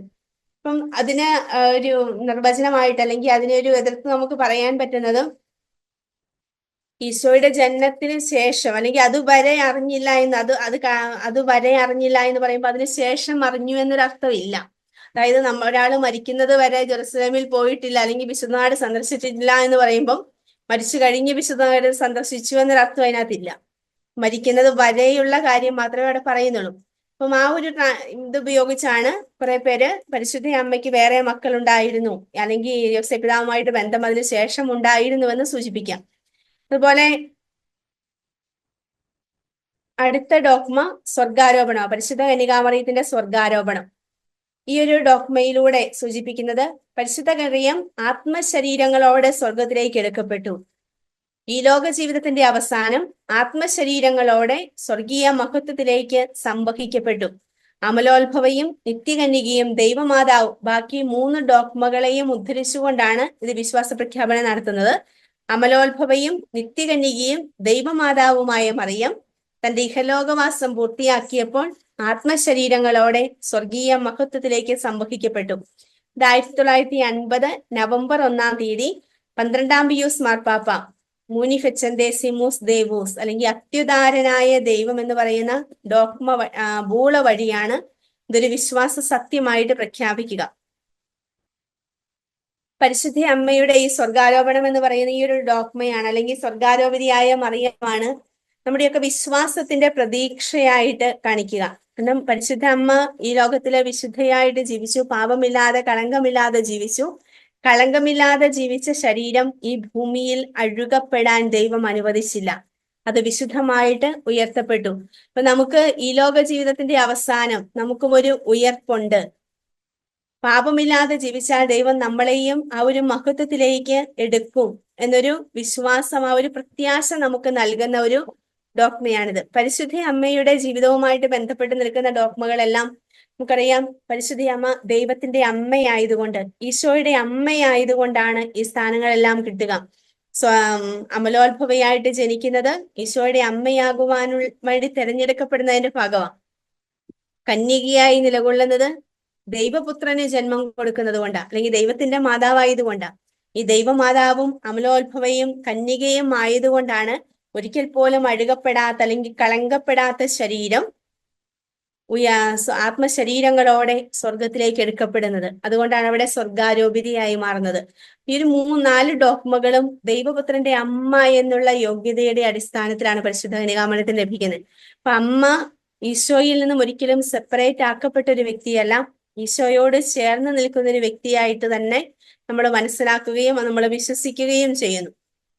നൂറ്റാണ്ടുകളിലൂടെ പരിശുദ്ധ അമ്മയെ കുറിച്ച് നമ്മൾ നോക്കുമ്പോൾ, അല്ലെങ്കിൽ ഈ ഒരു പരിശുദ്ധ അമ്മയോടുള്ള നമ്മുടെ വിശ്വാസം നൂറ്റാണ്ടുകളിലൂടെ എങ്ങനെയാണ് വളർന്നു വന്നത്. പഴയ നിയമത്തിൽ നമ്മൾ കണ്ടു ഒരു സൂചനകൾ മാത്രമാണ് യെശയ്യാ പ്രവാചകനും മിക്കായും ഒക്കെ നൽകുന്നത്. ഉൽപ്പത്തി 3:15 നൽകുന്നത് സൂചനകളാണ്. പുതിയ നിയമത്തിൽ പൂർത്തിയാകാനിരിക്കുന്ന കാര്യങ്ങളുടെ സൂചനകളാണ്. പുതിയ നിയമത്തിലേക്ക് വരുമ്പോൾ ഈ മംഗളവാർത്ത മുതല് ഈശോയുടെ ജനനം, പരസ്യ ജീവിതം, കുരിശുമരണം, ഈ ഇടങ്ങളിലെല്ലാം പരിശുദ്ധ അമ്മയോടുള്ള ഒരു വിശ്വാസം, പരിശുദ്ധ അമ്മയുടെ സാന്നിധ്യം നമ്മൾ കാണുന്നു. പിന്നെ വേദപുസ്തകാധിഷ്ഠിതമായ 1-ാം നൂറ്റാണ്ടിലേക്ക് വരുമ്പോൾ അപ്പസ്തോലന്മാര് പരിശുദ്ധ അമ്മയുടെ കൂടെ ജീവിച്ചവരാണ്. അവര് പങ്കുവച്ച വിശ്വാസം അല്ലെങ്കിൽ വേദപുസ്തകം, സുവിശേഷം നിലനിന്നൊരു കാലമാണ്. ഈ ഒരു വിശ്വാസമാണ് അവര് പങ്കുവച്ചൊരു കാര്യങ്ങളാണ് അത് കൂടുതലായിട്ടും ആ നാളുകളില് ആദിമ നൂറ്റാണ്ടില് അവിടെ പ്രചരിപ്പിക്കപ്പെട്ടിരുന്നത്. അതുപോലെ പിന്നീട് ആദിമ സഭയുടെ കാലഘട്ടത്തിലേക്ക് വരുമ്പോഴും ആദിമ ക്രിസ്ത്യാനികള് ക്രിസ്തുവിൽ അചഞ്ചലമായി വിശ്വസിച്ചിരുന്നതോടൊപ്പം തന്നെ കന്യകാമറിയത്തിലും വിശ്വസിച്ചു. അതിന്റെ അടയാളമാണ് മാതാവിനെ അവര് സ്നേഹിച്ചു, മാതാവ് പരിപൂർണ വിശുദ്ധയാണ് അവരെ വിശ്വസിച്ചു. മാതാവിന്റെ വിശുദ്ധി അല്ലെങ്കിൽ ഈ ഒരു അമലോത്ഭവത്തെ കുറിച്ചൊക്കെയുള്ള വിശ്വാസങ്ങൾ അന്നേ നിലവിലുണ്ടായിരുന്നു. പലയിടങ്ങളിലും കാണുന്ന മറിയത്തിന്റെ ചുവർ ചിത്രങ്ങള് ഇപ്പം ഒരുപാട് സ്ഥലങ്ങളില് നമ്മൾ നോക്കുവാണെങ്കിൽ പഴയ കെട്ടിടങ്ങളൊക്കെ റോമിലെയും ഇസ്രായേലിലെയൊക്കെ പഴയ കെട്ടിടങ്ങളിലൊക്കെ മാതാവിന്റെ ചുവർ ചിത്രങ്ങൾ കാണാൻ പറ്റും. അത് കൃത്യമായിട്ടും സംരക്ഷിക്കപ്പെട്ടിട്ടില്ല, പക്ഷെ അതിന്റെ ചെറിയ സൂചനകൾ മാത്രമാണ് ഇന്ന് നമുക്ക് മിച്ചമായിട്ടുണ്ടാവുക. എന്നാലും ഇന്നും അതിന്റെ അടയാളങ്ങൾ നിലനിൽക്കുന്നത് ആദിമസഭ എത്രയും പ്രാധാന്യത്തോടെ എത്രയും സ്നേഹത്തോടെ മറിയത്തെ കണ്ടിരുന്നു എന്നുള്ളതിന്റെ അടയാളമായിട്ടാണ്. അതായത് പലയിടത്തും മംഗളവാർത്തയുടെ ചുവർച്ചിത്രം കാണാം, പൂജരാജാക്കളുടെ സന്ദർശനം കാണാം, മറിയത്തെ കന്യകയായിട്ടുള്ള മറിയത്തെ സൂചിപ്പിക്കുന്നുണ്ട്. പത്രോസ്ലിഹായുടെയും പൗലോസ്ലിഹായുടെയും കൂടെ നിൽക്കുന്ന ഒരു മറിയത്തിന്റെ പിക്ചർ കാണാൻ പറ്റും. ഈ ചിത്രങ്ങളെല്ലാം തന്നെ ആദിമവിശ്വാസികളുടെ വിശ്വാസത്തെയാണ്, ആദിമസഭാവിശ്വാസികളുടെ മാതാവിലുള്ള വിശ്വാസത്തെയും സ്നേഹത്തെയുമാണ് സൂചിപ്പിക്കുക. അതുപോലെ മറിയത്തിന്റെ നിർമ്മലത, കന്യാത്വം, അവളുടെ പരിരക്ഷ, മാധ്യസ്ഥം, ആത്മീയ മാതൃത്വം, ഇവയെല്ലാം ചിത്രങ്ങളിലൂടെ ആദിമസഭാ കാലഘട്ടങ്ങളിൽ വിവരിക്കപ്പെട്ടിരുന്നു. പിന്നീട് സഭാപിതാക്കന്മാരുടെ കാലത്തേക്ക് വരുമ്പോൾ 8-ാം നൂറ്റാണ്ട് വരെ ജീവിച്ചിരുന്നവരാണ് സഭാപിതാക്കന്മാരെന്നറിയപ്പെടുക. അപ്പൊ ഈ സഭാപിതാക്കന്മാരുടെ പ്രത്യേകത എന്ന് പറയുന്നത് അവർക്ക് കറതീർന്ന വിശ്വാസമുള്ളവരായിരുന്നു, വിശുദ്ധമായ ജീവിതം നയിച്ചിരുന്നവരായിരുന്നു, സഭയുടെ ഭാഗത്തു നിന്ന് പൂർണ്ണമായും അംഗീകാരം കിട്ടിയവരായിരുന്നു, പൗരാണികത്വം ഉണ്ടായിരുന്നു. ഈ പിതാക്കന്മാര് വിശുദ്ധ ഗ്രിഗറിയുടെ കാലം മുതൽ ജോൺ ഡമർഷീന്റെ, ഡമാസ്കസിലെ വിശുദ്ധ ജോണിന്റെ കാലം വരെയുള്ളവരെയാണ് സഭാപിതാക്കന്മാരെന്ന പേരിൽ അറിയപ്പെട്ടത്. ഈ സഭാപിതാക്കന്മാര് ഈശോയുമായി ബന്ധപ്പെട്ടാണ് പരിശുദ്ധ അമ്മയെ ചിത്രീകരിച്ചത്. ക്രിസ്തുവിജ്ഞാനിയുമായി ബന്ധപ്പെട്ട പഠനങ്ങളും അബദ്ധ പഠനങ്ങളും വന്നതോടെ മിശിഹായുടെ മാതാവായ മറിയത്തെക്കുറിച്ചുള്ള ചോദ്യങ്ങളും സ്വാഭാവികമായിട്ടും ഉയർന്നു വന്നു. മറിയം ദൈവമാതാവാണോ, അല്ലെങ്കിൽ ഈശോ ദൈവമാണോ, ഈശോ മനുഷ്യാവതാരം ചെയ്തിട്ടുണ്ടോ, ഇങ്ങനെയുള്ള ചില ചോദ്യങ്ങൾക്ക് ഉത്തരം കൊടുക്കാൻ വേണ്ടിയാണ് ഇവരുടെ പഠനങ്ങളും ഇവരുടെ എഴുത്തുകളും ഹോമിലികളും എല്ലാം രൂപപ്പെട്ടത്. വിശുദ്ധ ജസ്റ്റിൻ, ഇഗ്നേഷ്യസ് തുടങ്ങിയിട്ടുള്ള സഭാപിതാക്കന്മാര്, അതിനുശേഷം വരുന്ന പിതാക്കന്മാരെല്ലാം കൃത്യമായിട്ടും ഇരണേവൂസ്, ഇവരെല്ലാം പരിശുദ്ധ അമ്മയെ പഴയ നിയമവുമായിട്ടും പുതിയ നിയമവുമായിട്ടും ബന്ധപ്പെടുത്തി രക്ഷകനായ ഈശോയുടെ അമ്മയാണെന്നുള്ള മരിയശാസ്ത്ര ചിന്തകള് സഭയില് വ്യാപിപ്പിക്കുന്നുണ്ട്. നിത്യകന്യാത്വം, അമലോത്ഭവം, ദൈവമാതൃത്വം, സ്വർഗാരോപണം, ഈ വിശ്വാസ സത്യങ്ങൾക്കെല്ലാം അടിസ്ഥാനമായിട്ട് നിൽക്കുന്ന പഠനങ്ങളും ഇവർ കൊടുത്തിട്ടുണ്ട്. അപ്പൊ ഇത് അന്ന് രൂപീകരിക്കപ്പെട്ടു വന്നത് ആദ്യത്തെ 2 ഡോഗ്മകള് അമലോത്ഭവവും ദൈവമാതൃത്വവും നിത്യകന്യാത്വവും ആദ്യ കാലഘട്ടത്തിൽ തന്നെ രൂപപ്പെട്ടുവെങ്കിലും അമലോത്ഭവവും സ്വർഗാരോപണവും നമുക്കറിയാം ലേറ്റ് ആയിട്ടാണ് വന്നിരിക്കുന്നത്. അപ്പം ഇതിന്റെയൊക്കെ ഒരു അടിസ്ഥാനമായിട്ട് അന്നും ഈ സഭാപിതാക്കന്മാരുടെ എഴുത്തുകൾ ഉണ്ടായിരുന്നു. പിന്നീട് പ്രാർത്ഥനകളിലൂടെ മറിയത്തോടുള്ള വിശ്വാസം സഭയിൽ വ്യാപിച്ചു. നമുക്കറിയാം, ആദ്യം തന്നെ നമ്മൾ കാണുന്ന ഒരു പ്രാർത്ഥനയാണ്, ഏറ്റവും ആദ്യം കാണപ്പെടുന്ന ഒരു പ്രാർത്ഥനയാണ് സുപ്തും പ്രസ്യേദ്യം. അത് നമ്മള് ജപമാലയ്ക്ക് ശേഷം നമ്മൾ ഉപയോഗിക്കുന്ന പ്രാർത്ഥനയാണത്. ഏറ്റവും നമ്മളെ തന്നെ പൂർണ്ണമായിട്ടും സമർപ്പിച്ചുകൊണ്ട് ആ ഒരു പ്രാർത്ഥന നമ്മള് സഭയില് ആദ്യകാലം മുതൽ നിലനിന്നിരുന്നു. ഇന്നും അത് സഭയിലെ ജപമാലയോടൊപ്പം, ജപമാല പ്രാർത്ഥനയോടൊപ്പം നമ്മൾ ചെല്ലുന്നതാണ്. അതായത് we fly to thy patronage, O Holy Mother of God, despise not our petitions in our necessities, but deliver us always from all dangers, O ever glorious and blessed Virgin. ഈ പ്രാർത്ഥനയാണ് സുപ്തും പ്രസ്യേദിയും എന്ന പേരിൽ അറിയപ്പെടുന്നത്. ഈ പ്രാർത്ഥന ആദ്യകാലം മുതൽ, അന്ന് ആദ്യ നൂറ്റാണ്ടിൽ തന്നെ രൂപപ്പെട്ട പ്രാർത്ഥനയാണ്. പിന്നീട് നന്മ നിറഞ്ഞ മറിയമേ എന്നുള്ള പ്രാർത്ഥന രൂപപ്പെടുന്നുണ്ട്. ഇത് വചനത്തിൽ നമുക്കറിയാം, വചനമാണ്. എലിസബത്തിന്റെയും മാലാഖയുടെയും എലിസബത്തിന്റെയും വചനഭാഗങ്ങളാണ് നന്മ നിറഞ്ഞ മറിയമേ എന്നുള്ള പ്രാർത്ഥനയിൽ എടുക്കുന്നത്.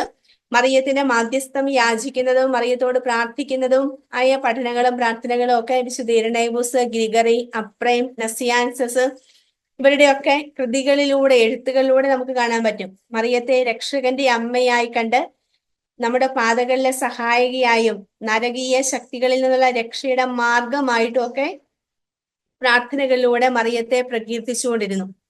പിന്നീട് സൂനഹദോസ്, എഫേസോസ് സൂനഹദോസ് വരുമ്പോൾ നമ്മൾ കണ്ടു, എഫേസോസ് സൂനഹദോസ് ദൈവമാതൃത്വത്തെ കുറിച്ച് പഠിപ്പിക്കുന്ന പരിശുദ്ധ കന്യകാമറിയം ദൈവത്തിന്റെ അമ്മയാണ് എന്ന് ആ ഒരു സൂചന, അല്ലെങ്കിൽ ആ മറിയത്തോടുള്ള ഭക്തി വളരുന്നതിന് നമ്മളെ സഹായിക്കുന്ന ഒന്നായി മാറുന്നു.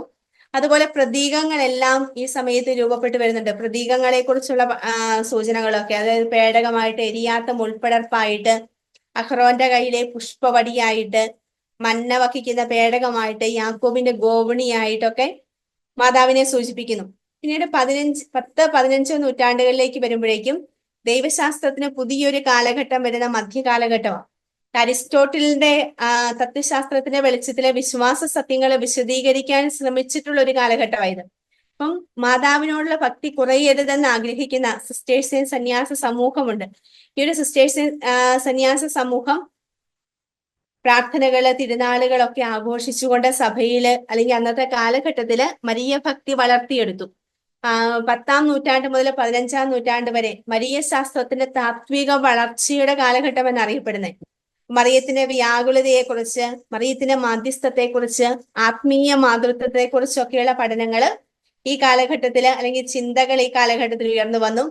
മറിയം നമ്മുടെ സഹപ്രവർത്തകയാണ്, അമലോത്ഭവയാണ്, സ്വർഗാരോപിതയാണ് എന്നിവയൊക്കെ പ്രധാനപ്പെട്ട പഠന വിഷയങ്ങളാണ് സ്കോളാസ്റ്റിക് ദൈവശാസ്ത്രജ്ഞന്മാര് രൂപപ്പെടുത്തിയെടുത്തത്.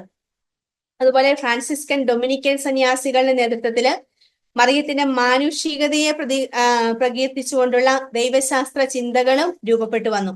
ഇപ്പൊ മനുഷ്യന്റെ എല്ലാ പ്രശ്നങ്ങൾക്കും പരിഹാരം നൽകാൻ കഴിയുന്ന കരുണ നിറഞ്ഞൊരു അമ്മയായിട്ട് തുടർന്നു വരുന്ന നൂറ്റാണ്ടുകളിൽ മറിയത്തെ ചിത്രീകരിക്കുന്നു.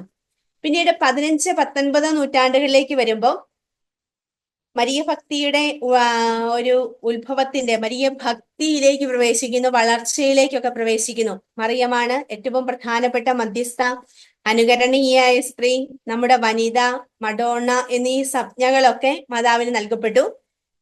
പ്രൊട്ടസ്റ്റന്റ് പഠനങ്ങൾ അല്ലെങ്കിൽ പ്രൊട്ടസ്റ്റന്റ് പഠനങ്ങൾ ഈ കാലത്ത് ഉയർന്നു വന്നതുകൊണ്ട് ഇവരിതിനെ പൂർണ്ണമായും എതിർക്കുകയാണ്.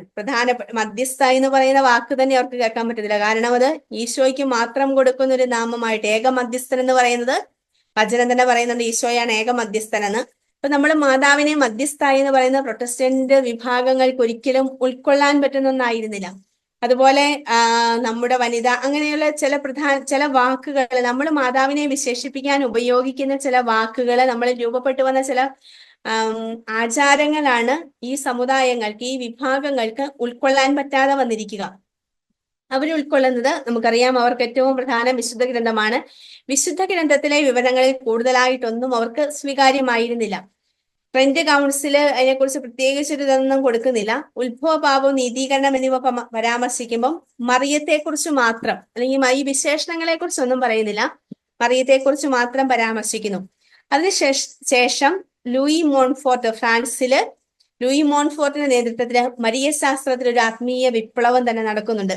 അതായത് മറിയത്തിലൂടെ ദൈവത്തിലേക്ക്, രണ്ടാമത്തെ ഹവ്വ ആയിട്ട് മറിയത്തെ ചിത്രീകരിച്ചുകൊണ്ട് the true devotion to the blessed virgin എന്ന പ്രസിദ്ധമായ ഗ്രന്ഥം ലൂയി മോൺഫോർട്ടിന്റെയാണ്. അത് മരിയ ഭക്തി ഒരുപാട് വളർത്തി, ഒരു പ്രൊട്ടസ്റ്റന്റ് എതിർപ്പുകൾക്ക് ശേഷം മരിയ ഭക്തി വളർത്തിയെടുക്കാൻ ഈ കാലഘട്ടത്തിൽ സഹായിച്ചിട്ടുള്ള ഒന്നാണിത്. പിന്നീട് നവീകരണ കാലഘട്ടത്തിലേക്ക് വരുമ്പോൾ നമ്മൾ കാണുന്നത് ഒരു പരിധി വരെ ലൂതറൊക്കെ മാതാവിനെ അംഗീകരിച്ചിട്ടുള്ള വ്യക്തിയാണ്. കാരണം കാൽവിനൊക്കെ മാതാവിനെ ദൈവമാതാവായിട്ട് മാതാവിനെ അംഗീകരിച്ചിട്ടുള്ള ഒരു കാലമാണ്, നിത്യകന്യകയായിട്ടൊക്കെ അംഗീകരിച്ചിട്ടുണ്ട്. പക്ഷെ ഈ അമലോത്ഭവവും സ്വർഗാരോപണവും ഒന്നും ഈ കാലഘട്ടങ്ങളിൽ ഇല്ല. പക്ഷെ ആ ഒരു ചിന്താഗതികൾ അന്ന് വളർന്നു വരുന്നത് കൊണ്ട് അതിനെ ഉൾക്കൊള്ളുവാൻ അവരൊരിക്കലും തയ്യാറായിരുന്നുമില്ല. മറിയത്തിന്റെ മഹത്വവും മഹനീയ സ്ഥാനവും ക്രിസ്തുവിൽ നിന്നാണെന്നും മറിയത്തെ ബഹുമാനിക്കുവാനുള്ള കാരണം അവൾ വിശ്വാസത്തിന്റെ ഉദാത്ത മാതൃകയാണെന്നും ലൂതർ വിശ്വസിച്ചിരുന്നു. നമ്മുടെയും അടിസ്ഥാന വിശ്വാസം ഇത് തന്നെയാണ്. പരിശുദ്ധ അമ്മ വിശ്വാസത്തിന്റെ മാതൃക, അനുസരണത്തിന്റെ മാതൃക എന്നൊക്കെ പറയുന്നത്. അതുപോലെ 18-ാം നൂറ്റാണ്ടില് അതിർവരമ്പുകളില്ലാത്തൊരു മരിയ ഭക്തി പ്രസ്ഥാനങ്ങള് അപ്രധാനമായിട്ട് വരാൻ തുടങ്ങി. അപ്പം ഒരു കാലഘട്ടം മാതാവിനെ കുറിച്ചുള്ള വിശ്വാസം ഏറി വരുന്നു, ഭക്തി ഏറി വരുന്നു. പിന്നീട് വരുന്ന കാലഘട്ടങ്ങളിൽ എതിർപ്പുകൾ വരുന്നു, മധ്യകാലഘട്ടങ്ങളിൽ വീണ്ടും ഉയർച്ച വരുന്നു, പിന്നെ വീണ്ടും നവീകരണ കാലഘട്ടങ്ങൾ വരുമ്പോൾ വീണ്ടും അതിലേക്ക് താഴ്ച വരുന്നു. ഇങ്ങനെ ഏറ്റക്കുറച്ചിലുകളിലൂടെയാണ് മരിയ ഭക്തി കടന്നു പോകുന്നത്. പിന്നെ 19-ാം നൂറ്റാണ്ടാവുമ്പോഴേക്കും മരിയൻ വെളിപ്പെടുത്തലുകളുടെ, ദർശനങ്ങളുടെ ഒക്കെ ഒരു കാലഘട്ടത്തിലേക്കാണ് വരുന്നത്. ഈ 19-ാം നൂറ്റാണ്ടിലാണ് അമലോത്ഭവം വിശ്വാസ സത്യമായിട്ട് പ്രഖ്യാപിക്കുക.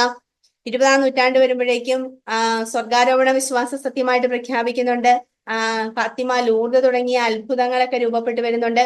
ഇങ്ങനെ ഒരുപാട് കാര്യങ്ങൾ ഈ കാലഘട്ടത്തില് ഉയർന്നു വരുന്നില്ല.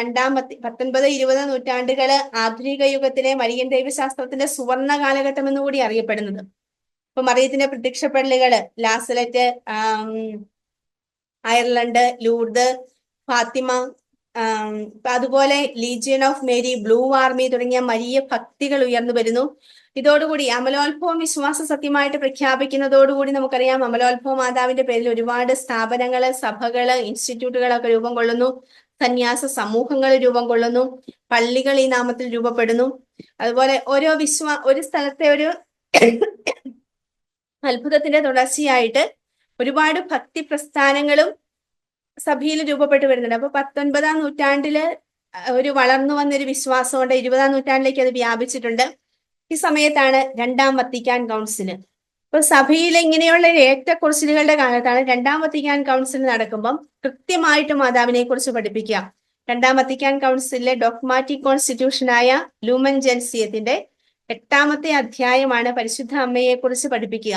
ഇതിനകത്ത് പഠിപ്പിക്കുന്നത് പരിശുദ്ധ അമ്മ ഈശോയുടെ രഹസ്യത്തിലും സഭയുടെ രഹസ്യത്തിലും, ദൈവമാതാവായ പരിശുദ്ധ കന്യകാമറിയം ഈശോയുടെ രഹസ്യത്തിലും സഭയുടെ രഹസ്യത്തിലും എന്നാണ് ഇതിന് ടൈറ്റിൽ കൊടുക്കുക.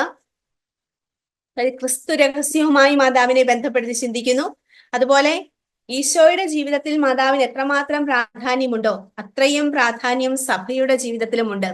ഈശോയുടെ ജനനം മുതൽ പരസ്യ ജീവിതം മരണം വരെ കൂടെ നിന്ന പരിശുദ്ധ അമ്മ സഭയുടെ ജനനം എന്ന് പറയുന്നത് നമുക്കറിയാം. കുരിശിൻ ചുവട്ടില് ഈശോയുടെ വിലാപ്പുറത്ത് കുത്തി രക്തവും വെള്ളവും വരുമ്പോ അവിടെ സഭ രൂപപ്പെട്ടു എന്നാ പറയുന്നത്. ഉദാശകൾ അവിടെ ഉണ്ടായി എന്നാ പറയുന്നത്.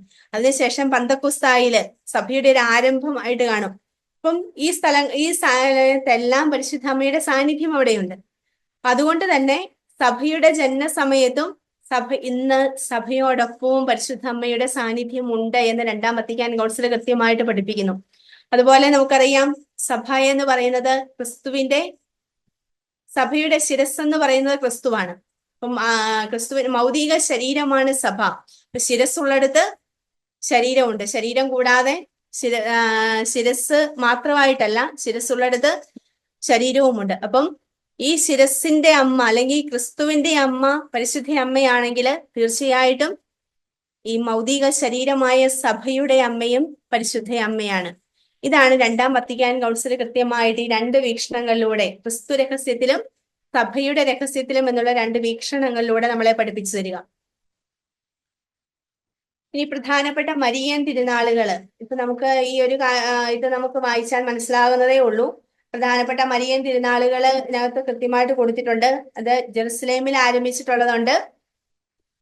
അതായത് പൗരസ്ത്യ സഭയിലും പാശ്ചാത്യ സഭയിലും ആരംഭിച്ചിട്ടുള്ള തിരുനാളുകളുണ്ട്. പൗരസ്ത്യ സഭയിൽ ലത്തീൻ സഭയിൽ തുടർന്ന് വരുന്ന തിരുനാളുകളുണ്ട്. ജെറുസലേമിൽ ആരംഭിച്ചവയുണ്ട്. ഇത് മറിയത്തിന്റെ ജനനം, ദേവാലയത്തിൽ സമർപ്പിക്കുന്നത്, സ്വർഗാരോഹണം, ഇതൊക്കെ അതായത് ഓഗസ്റ്റ് 15-ന്റെ സെലിബ്രേഷനുകൾ. അതുപോലെ മംഗളവാർത്ത മാർച്ച് 25 ഈ തിരുനാളുകളൊക്കെ പൗരസ്ത്യ സഭയിൽ ആരംഭിച്ചിട്ടുള്ള തിരുനാളുകളാണ്. ഈ മംഗളവാർത്ത തിരുനാളിനെ കുറിച്ച് പറയുമ്പോൾ നമുക്കറിയാം, നമ്മൾ കേട്ടിട്ടുണ്ടാവാം, ഗ്രീക്ക് ബൈസന്റൈൻ സഭകളിലൊക്കെ ഏറ്റവും പ്രധാനമായിട്ട് ആഘോഷിക്കുന്ന ഒരു തിരുനാളാണ് മംഗളവാർത്ത തിരുനാൾ. എന്ന് വെച്ചാല് ഈശോയുടെ ജനനത്തെക്കുറിച്ച് അറിയിപ്പ് കിട്ടുക. അത് ഏറ്റവും വലിയ സുവിശേഷമായിട്ട്, ഏറ്റവും വലിയ സന്തോഷത്തിന്റെ ഒരു വാർത്തയായിട്ട് അവർ കാണുന്നത്. ഇപ്പം മാർച്ച് 25 സാധാരണയായിട്ട് വലിയ നോമ്പ് കാലങ്ങളിലൊക്കെ വരാറുണ്ട്. ഈ വലിയ നോമ്പ് കാലങ്ങൾ അല്ലെങ്കിൽ ദുഃഖവെള്ളിയാഴ്ച വന്നാൽ പോലും അവര് ദുഃഖവെള്ളിയാഴ്ചത്തെ സെലിബ്രേഷൻ കഴിയുമ്പോൾ അവര് വേറൊരു അൾത്താരയില്, നിങ്ങൾ യൂറോപ്പിൽ വർക്ക് ചെയ്യുന്നവരാണെങ്കിൽ നിങ്ങൾക്ക് അറിയാം, നമുക്ക് ഒരു പള്ളിക്കകത്ത് തന്നെ പല അൾത്താരകൾ ഉണ്ടാവും ചിലപ്പം. അപ്പം ഈ ഒരു മെയിൻ ഓൾട്ടറിൽ ദുഃഖവെള്ളിയാഴ്ചത്തെ സെലിബ്രേഷൻ കഴിഞ്ഞാല് അതിന്റെ സൈഡ് ഓൾട്ടറിലായിട്ട് ഇവര് ആഘോഷപൂർവം മംഗളവാർത്തയുടെ മംഗളവാർത്ത തിരുനാൾ ആഘോഷിക്കും മാർച്ച് 25. അപ്പൊ അതിന് ഭയങ്കരമായിട്ടൊരു പ്രാധാന്യം ഗ്രീക്ക് ബൈസന്റൈൻ സഭകളിലൊക്കെ കൊടുക്കാറുണ്ട്. ഈ തിരുനാളുകളെല്ലാം പൗരസ്ത്യ സഭകളിൽ ആരംഭിച്ചിട്ടുള്ളവയാണ്. അതുപോലെ പാശ്ചാത്യ സഭയിലെ ലാറ്റിൻ സഭകളിൽ ആരംഭിച്ചിട്ടുള്ള തിരുനാളുകൾ ഒരുപാടുണ്ട്. നമുക്ക് ഈ പുസ്തകത്തിൽ കൃത്യമായിട്ട് കൊടുത്തിട്ടുണ്ട്. ഒരു 34 കൃത്യമായിട്ട് കൊടുത്തിട്ടുണ്ട്. അപ്പൊ നമ്മൾ ഇന്ന് സഭയിൽ കൂടുതൽ ആഘോഷിക്കുന്നത് ഈ ലാറ്റിൻ സഭയിലെ തിരുനാളുകൾ തന്നെയാണ്. അതുപോലെ മറ്റു തിരുനാളുകളും ഉണ്ട്. സെപ്റ്റംബർ 8 നമ്മൾ സിറോമലബാർ സഭയിൽ നമ്മൾ ആഘോഷിക്കുന്നുണ്ട്. ഓഗസ്റ്റ് 15 ലാറ്റിൻ സഭയിലും ഉണ്ട്. അപ്പൊ അതുപോലെ ഡിസംബർ 8 മരിയൻ സോളനിറ്റി ആയിട്ട് അത്രയും ഗ്രാൻഡ് ആയിട്ട് ആഘോഷിക്കുന്ന ലത്തീൻ സഭയിലാണ്. അതുപോലെ ദൈവമാതൃത്വം, ജനുവരി 1, അങ്ങനത്തെ തിരുനാളുകളൊക്കെ ലത്തീൻ തിരുനാളുകളായിട്ട് അത് കൂടുതലായിട്ടും ആഘോഷിക്കപ്പെട്ടു വരുന്നുണ്ട്. അതുപോലെ AD 430 ദൈവമാതാവായ പരിശുദ്ധ കന്യകാമറിയത്തിന്റെ തിരുനാൾ ആഘോഷിച്ചു തുടങ്ങി. ഓഗസ്റ്റ് 15 ആദ്യ കാലഘട്ടങ്ങളിലൊക്കെ ഈ തിരുനാള്. പിന്നീടാണ് ഇത് ജനുവരി 1 മാറ്റപ്പെട്ടത്. 7-ാം നൂറ്റാണ്ട് മുതൽ മറിയത്തിന്റെ ജന്മ തിരുനാള് സെപ്റ്റംബർ 8 ആഘോഷിച്ചു തുടങ്ങി. ഇനി പൗരസ്ത്യ സുറിയാനി സഭയിൽ അല്ലെങ്കിൽ സീറോ മലബാർ നമ്മള് സുറിയാനി സഭയിലെ മരിയ വിജ്ഞാനീയത്തെ കുറിച്ചാണ് ഈ 6-ാമത്തെ അധ്യായത്തിൽ പറയുന്നത്. ഞായറാഴ്ച കഴിഞ്ഞാൽ ഏറ്റവും പ്രാധാന്യം കൊടുത്ത് ആചരിച്ചിരുന്ന ദിവസങ്ങളാണ് ബുധനാഴ്ചയും വെള്ളിയാഴ്ചയും. ഈ 2 ദിവസങ്ങളും ഈശോയുടെ പീഡാനുഭവവുമായിട്ട് ബന്ധപ്പെടുത്തി ഉപവാസ ദിവസങ്ങളായിട്ട് ആചരിച്ചിരുന്നത്. അപ്പസ്തോലന്മാരുടെ പ്രബോധനത്തിലെ വിശുദ്ധ എപ്പിഫാനസ് എന്തുകൊണ്ട് ബുധനാഴ്ചയ്ക്ക് പ്രാധാന്യം കൊടുക്കുന്നത് രേഖപ്പെടുത്തുന്നുണ്ട്. 9-ാം മണിക്കൂർ വരെ ബുധനാഴ്ചയും വെള്ളിയാഴ്ചയും ഉപവസിച്ചിരുന്നു. കാരണം ഈ ബുധനാഴ്ചയാണ് ഈശോയെ ബന്ധനസ്ഥനാക്കിയത്, വെള്ളിയാഴ്ചയാണ് കുരിശിലേറ്റിയതെന്ന് വിശ്വസിക്കുന്നു. അതുകൊണ്ട് ഈ ബുധനാഴ്ചയ്ക്ക് ഒരു പ്രാധാന്യമുണ്ട്. മറിയത്തിന്റെ ബഹുമാനത്തിനായിട്ട് സുറിയാനി സഭകള് പ്രത്യേകം നിയോഗിച്ചിരിക്കുന്ന ദിവസവും ബുധനാഴ്ചയാണ്. ഇന്ന് സിറോ മലബാർ കാനോന നമസ്കാരം യാമപ്രാർത്ഥനകൾ ചൊല്ലുന്നവർക്കറിയാം, ബുധനാഴ്ചകളിലാണ് മറിയത്തിന്റെ വിശേഷണങ്ങളുമായിട്ട് പ്രാർത്ഥനകളെല്ലാം വരുന്നത്. അതേസമയം ലാറ്റിൻ സഭയില് മാതാവിന്റെ തിരുനാൾ ഇന്നും ആഘോഷിക്കുന്നത് ശനിയാഴ്ചകളിലാണ്. നമ്മൾ സിറോ മലബാർ സഭയിൽ നമുക്കറിയാം, നമ്മൾ പള്ളികളിലെ നൊവേന ചൊല്ലുന്നത് മിക്കവാറും ശനിയാഴ്ചകളിൽ തന്നെയാണ്.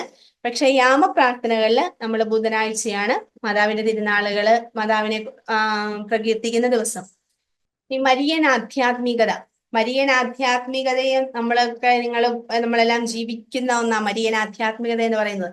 ഇതിനകത്ത് ഏറ്റവും ഈ പുസ്തകം നമുക്ക് വായിക്കുമ്പോൾ നമുക്ക് ഈ 7-ാം അധ്യായത്തിൽ അത് കൃത്യമായിട്ട് കൊടുത്തിട്ടുണ്ട്. നമുക്ക് എന്താണ് പരിശുദ്ധ അമ്മ നമ്മുടെ മാതൃകയായിട്ട് മാറുന്നത്, എങ്ങനെയാണ് മാതൃകയായിട്ട് മാറുന്നത്? വിശ്വാസ ജീവിതത്തിന്റെ മാതൃക എന്ന് പറയുന്നത് മറിയത്തിന്റെ ജീവിതത്തിലെ ആദ്യ നിമിഷം മുതൽ നമ്മൾ കാണുന്ന ആ ഒരു വിശ്വാസം. ഈശോയുടെ അമ്മയാകുവാനായിട്ട് തെരഞ്ഞെടുക്കപ്പെടുന്ന ഒരു സമയം, അതിനു മുമ്പ് തെരഞ്ഞെടുക്കപ്പെടുന്നു.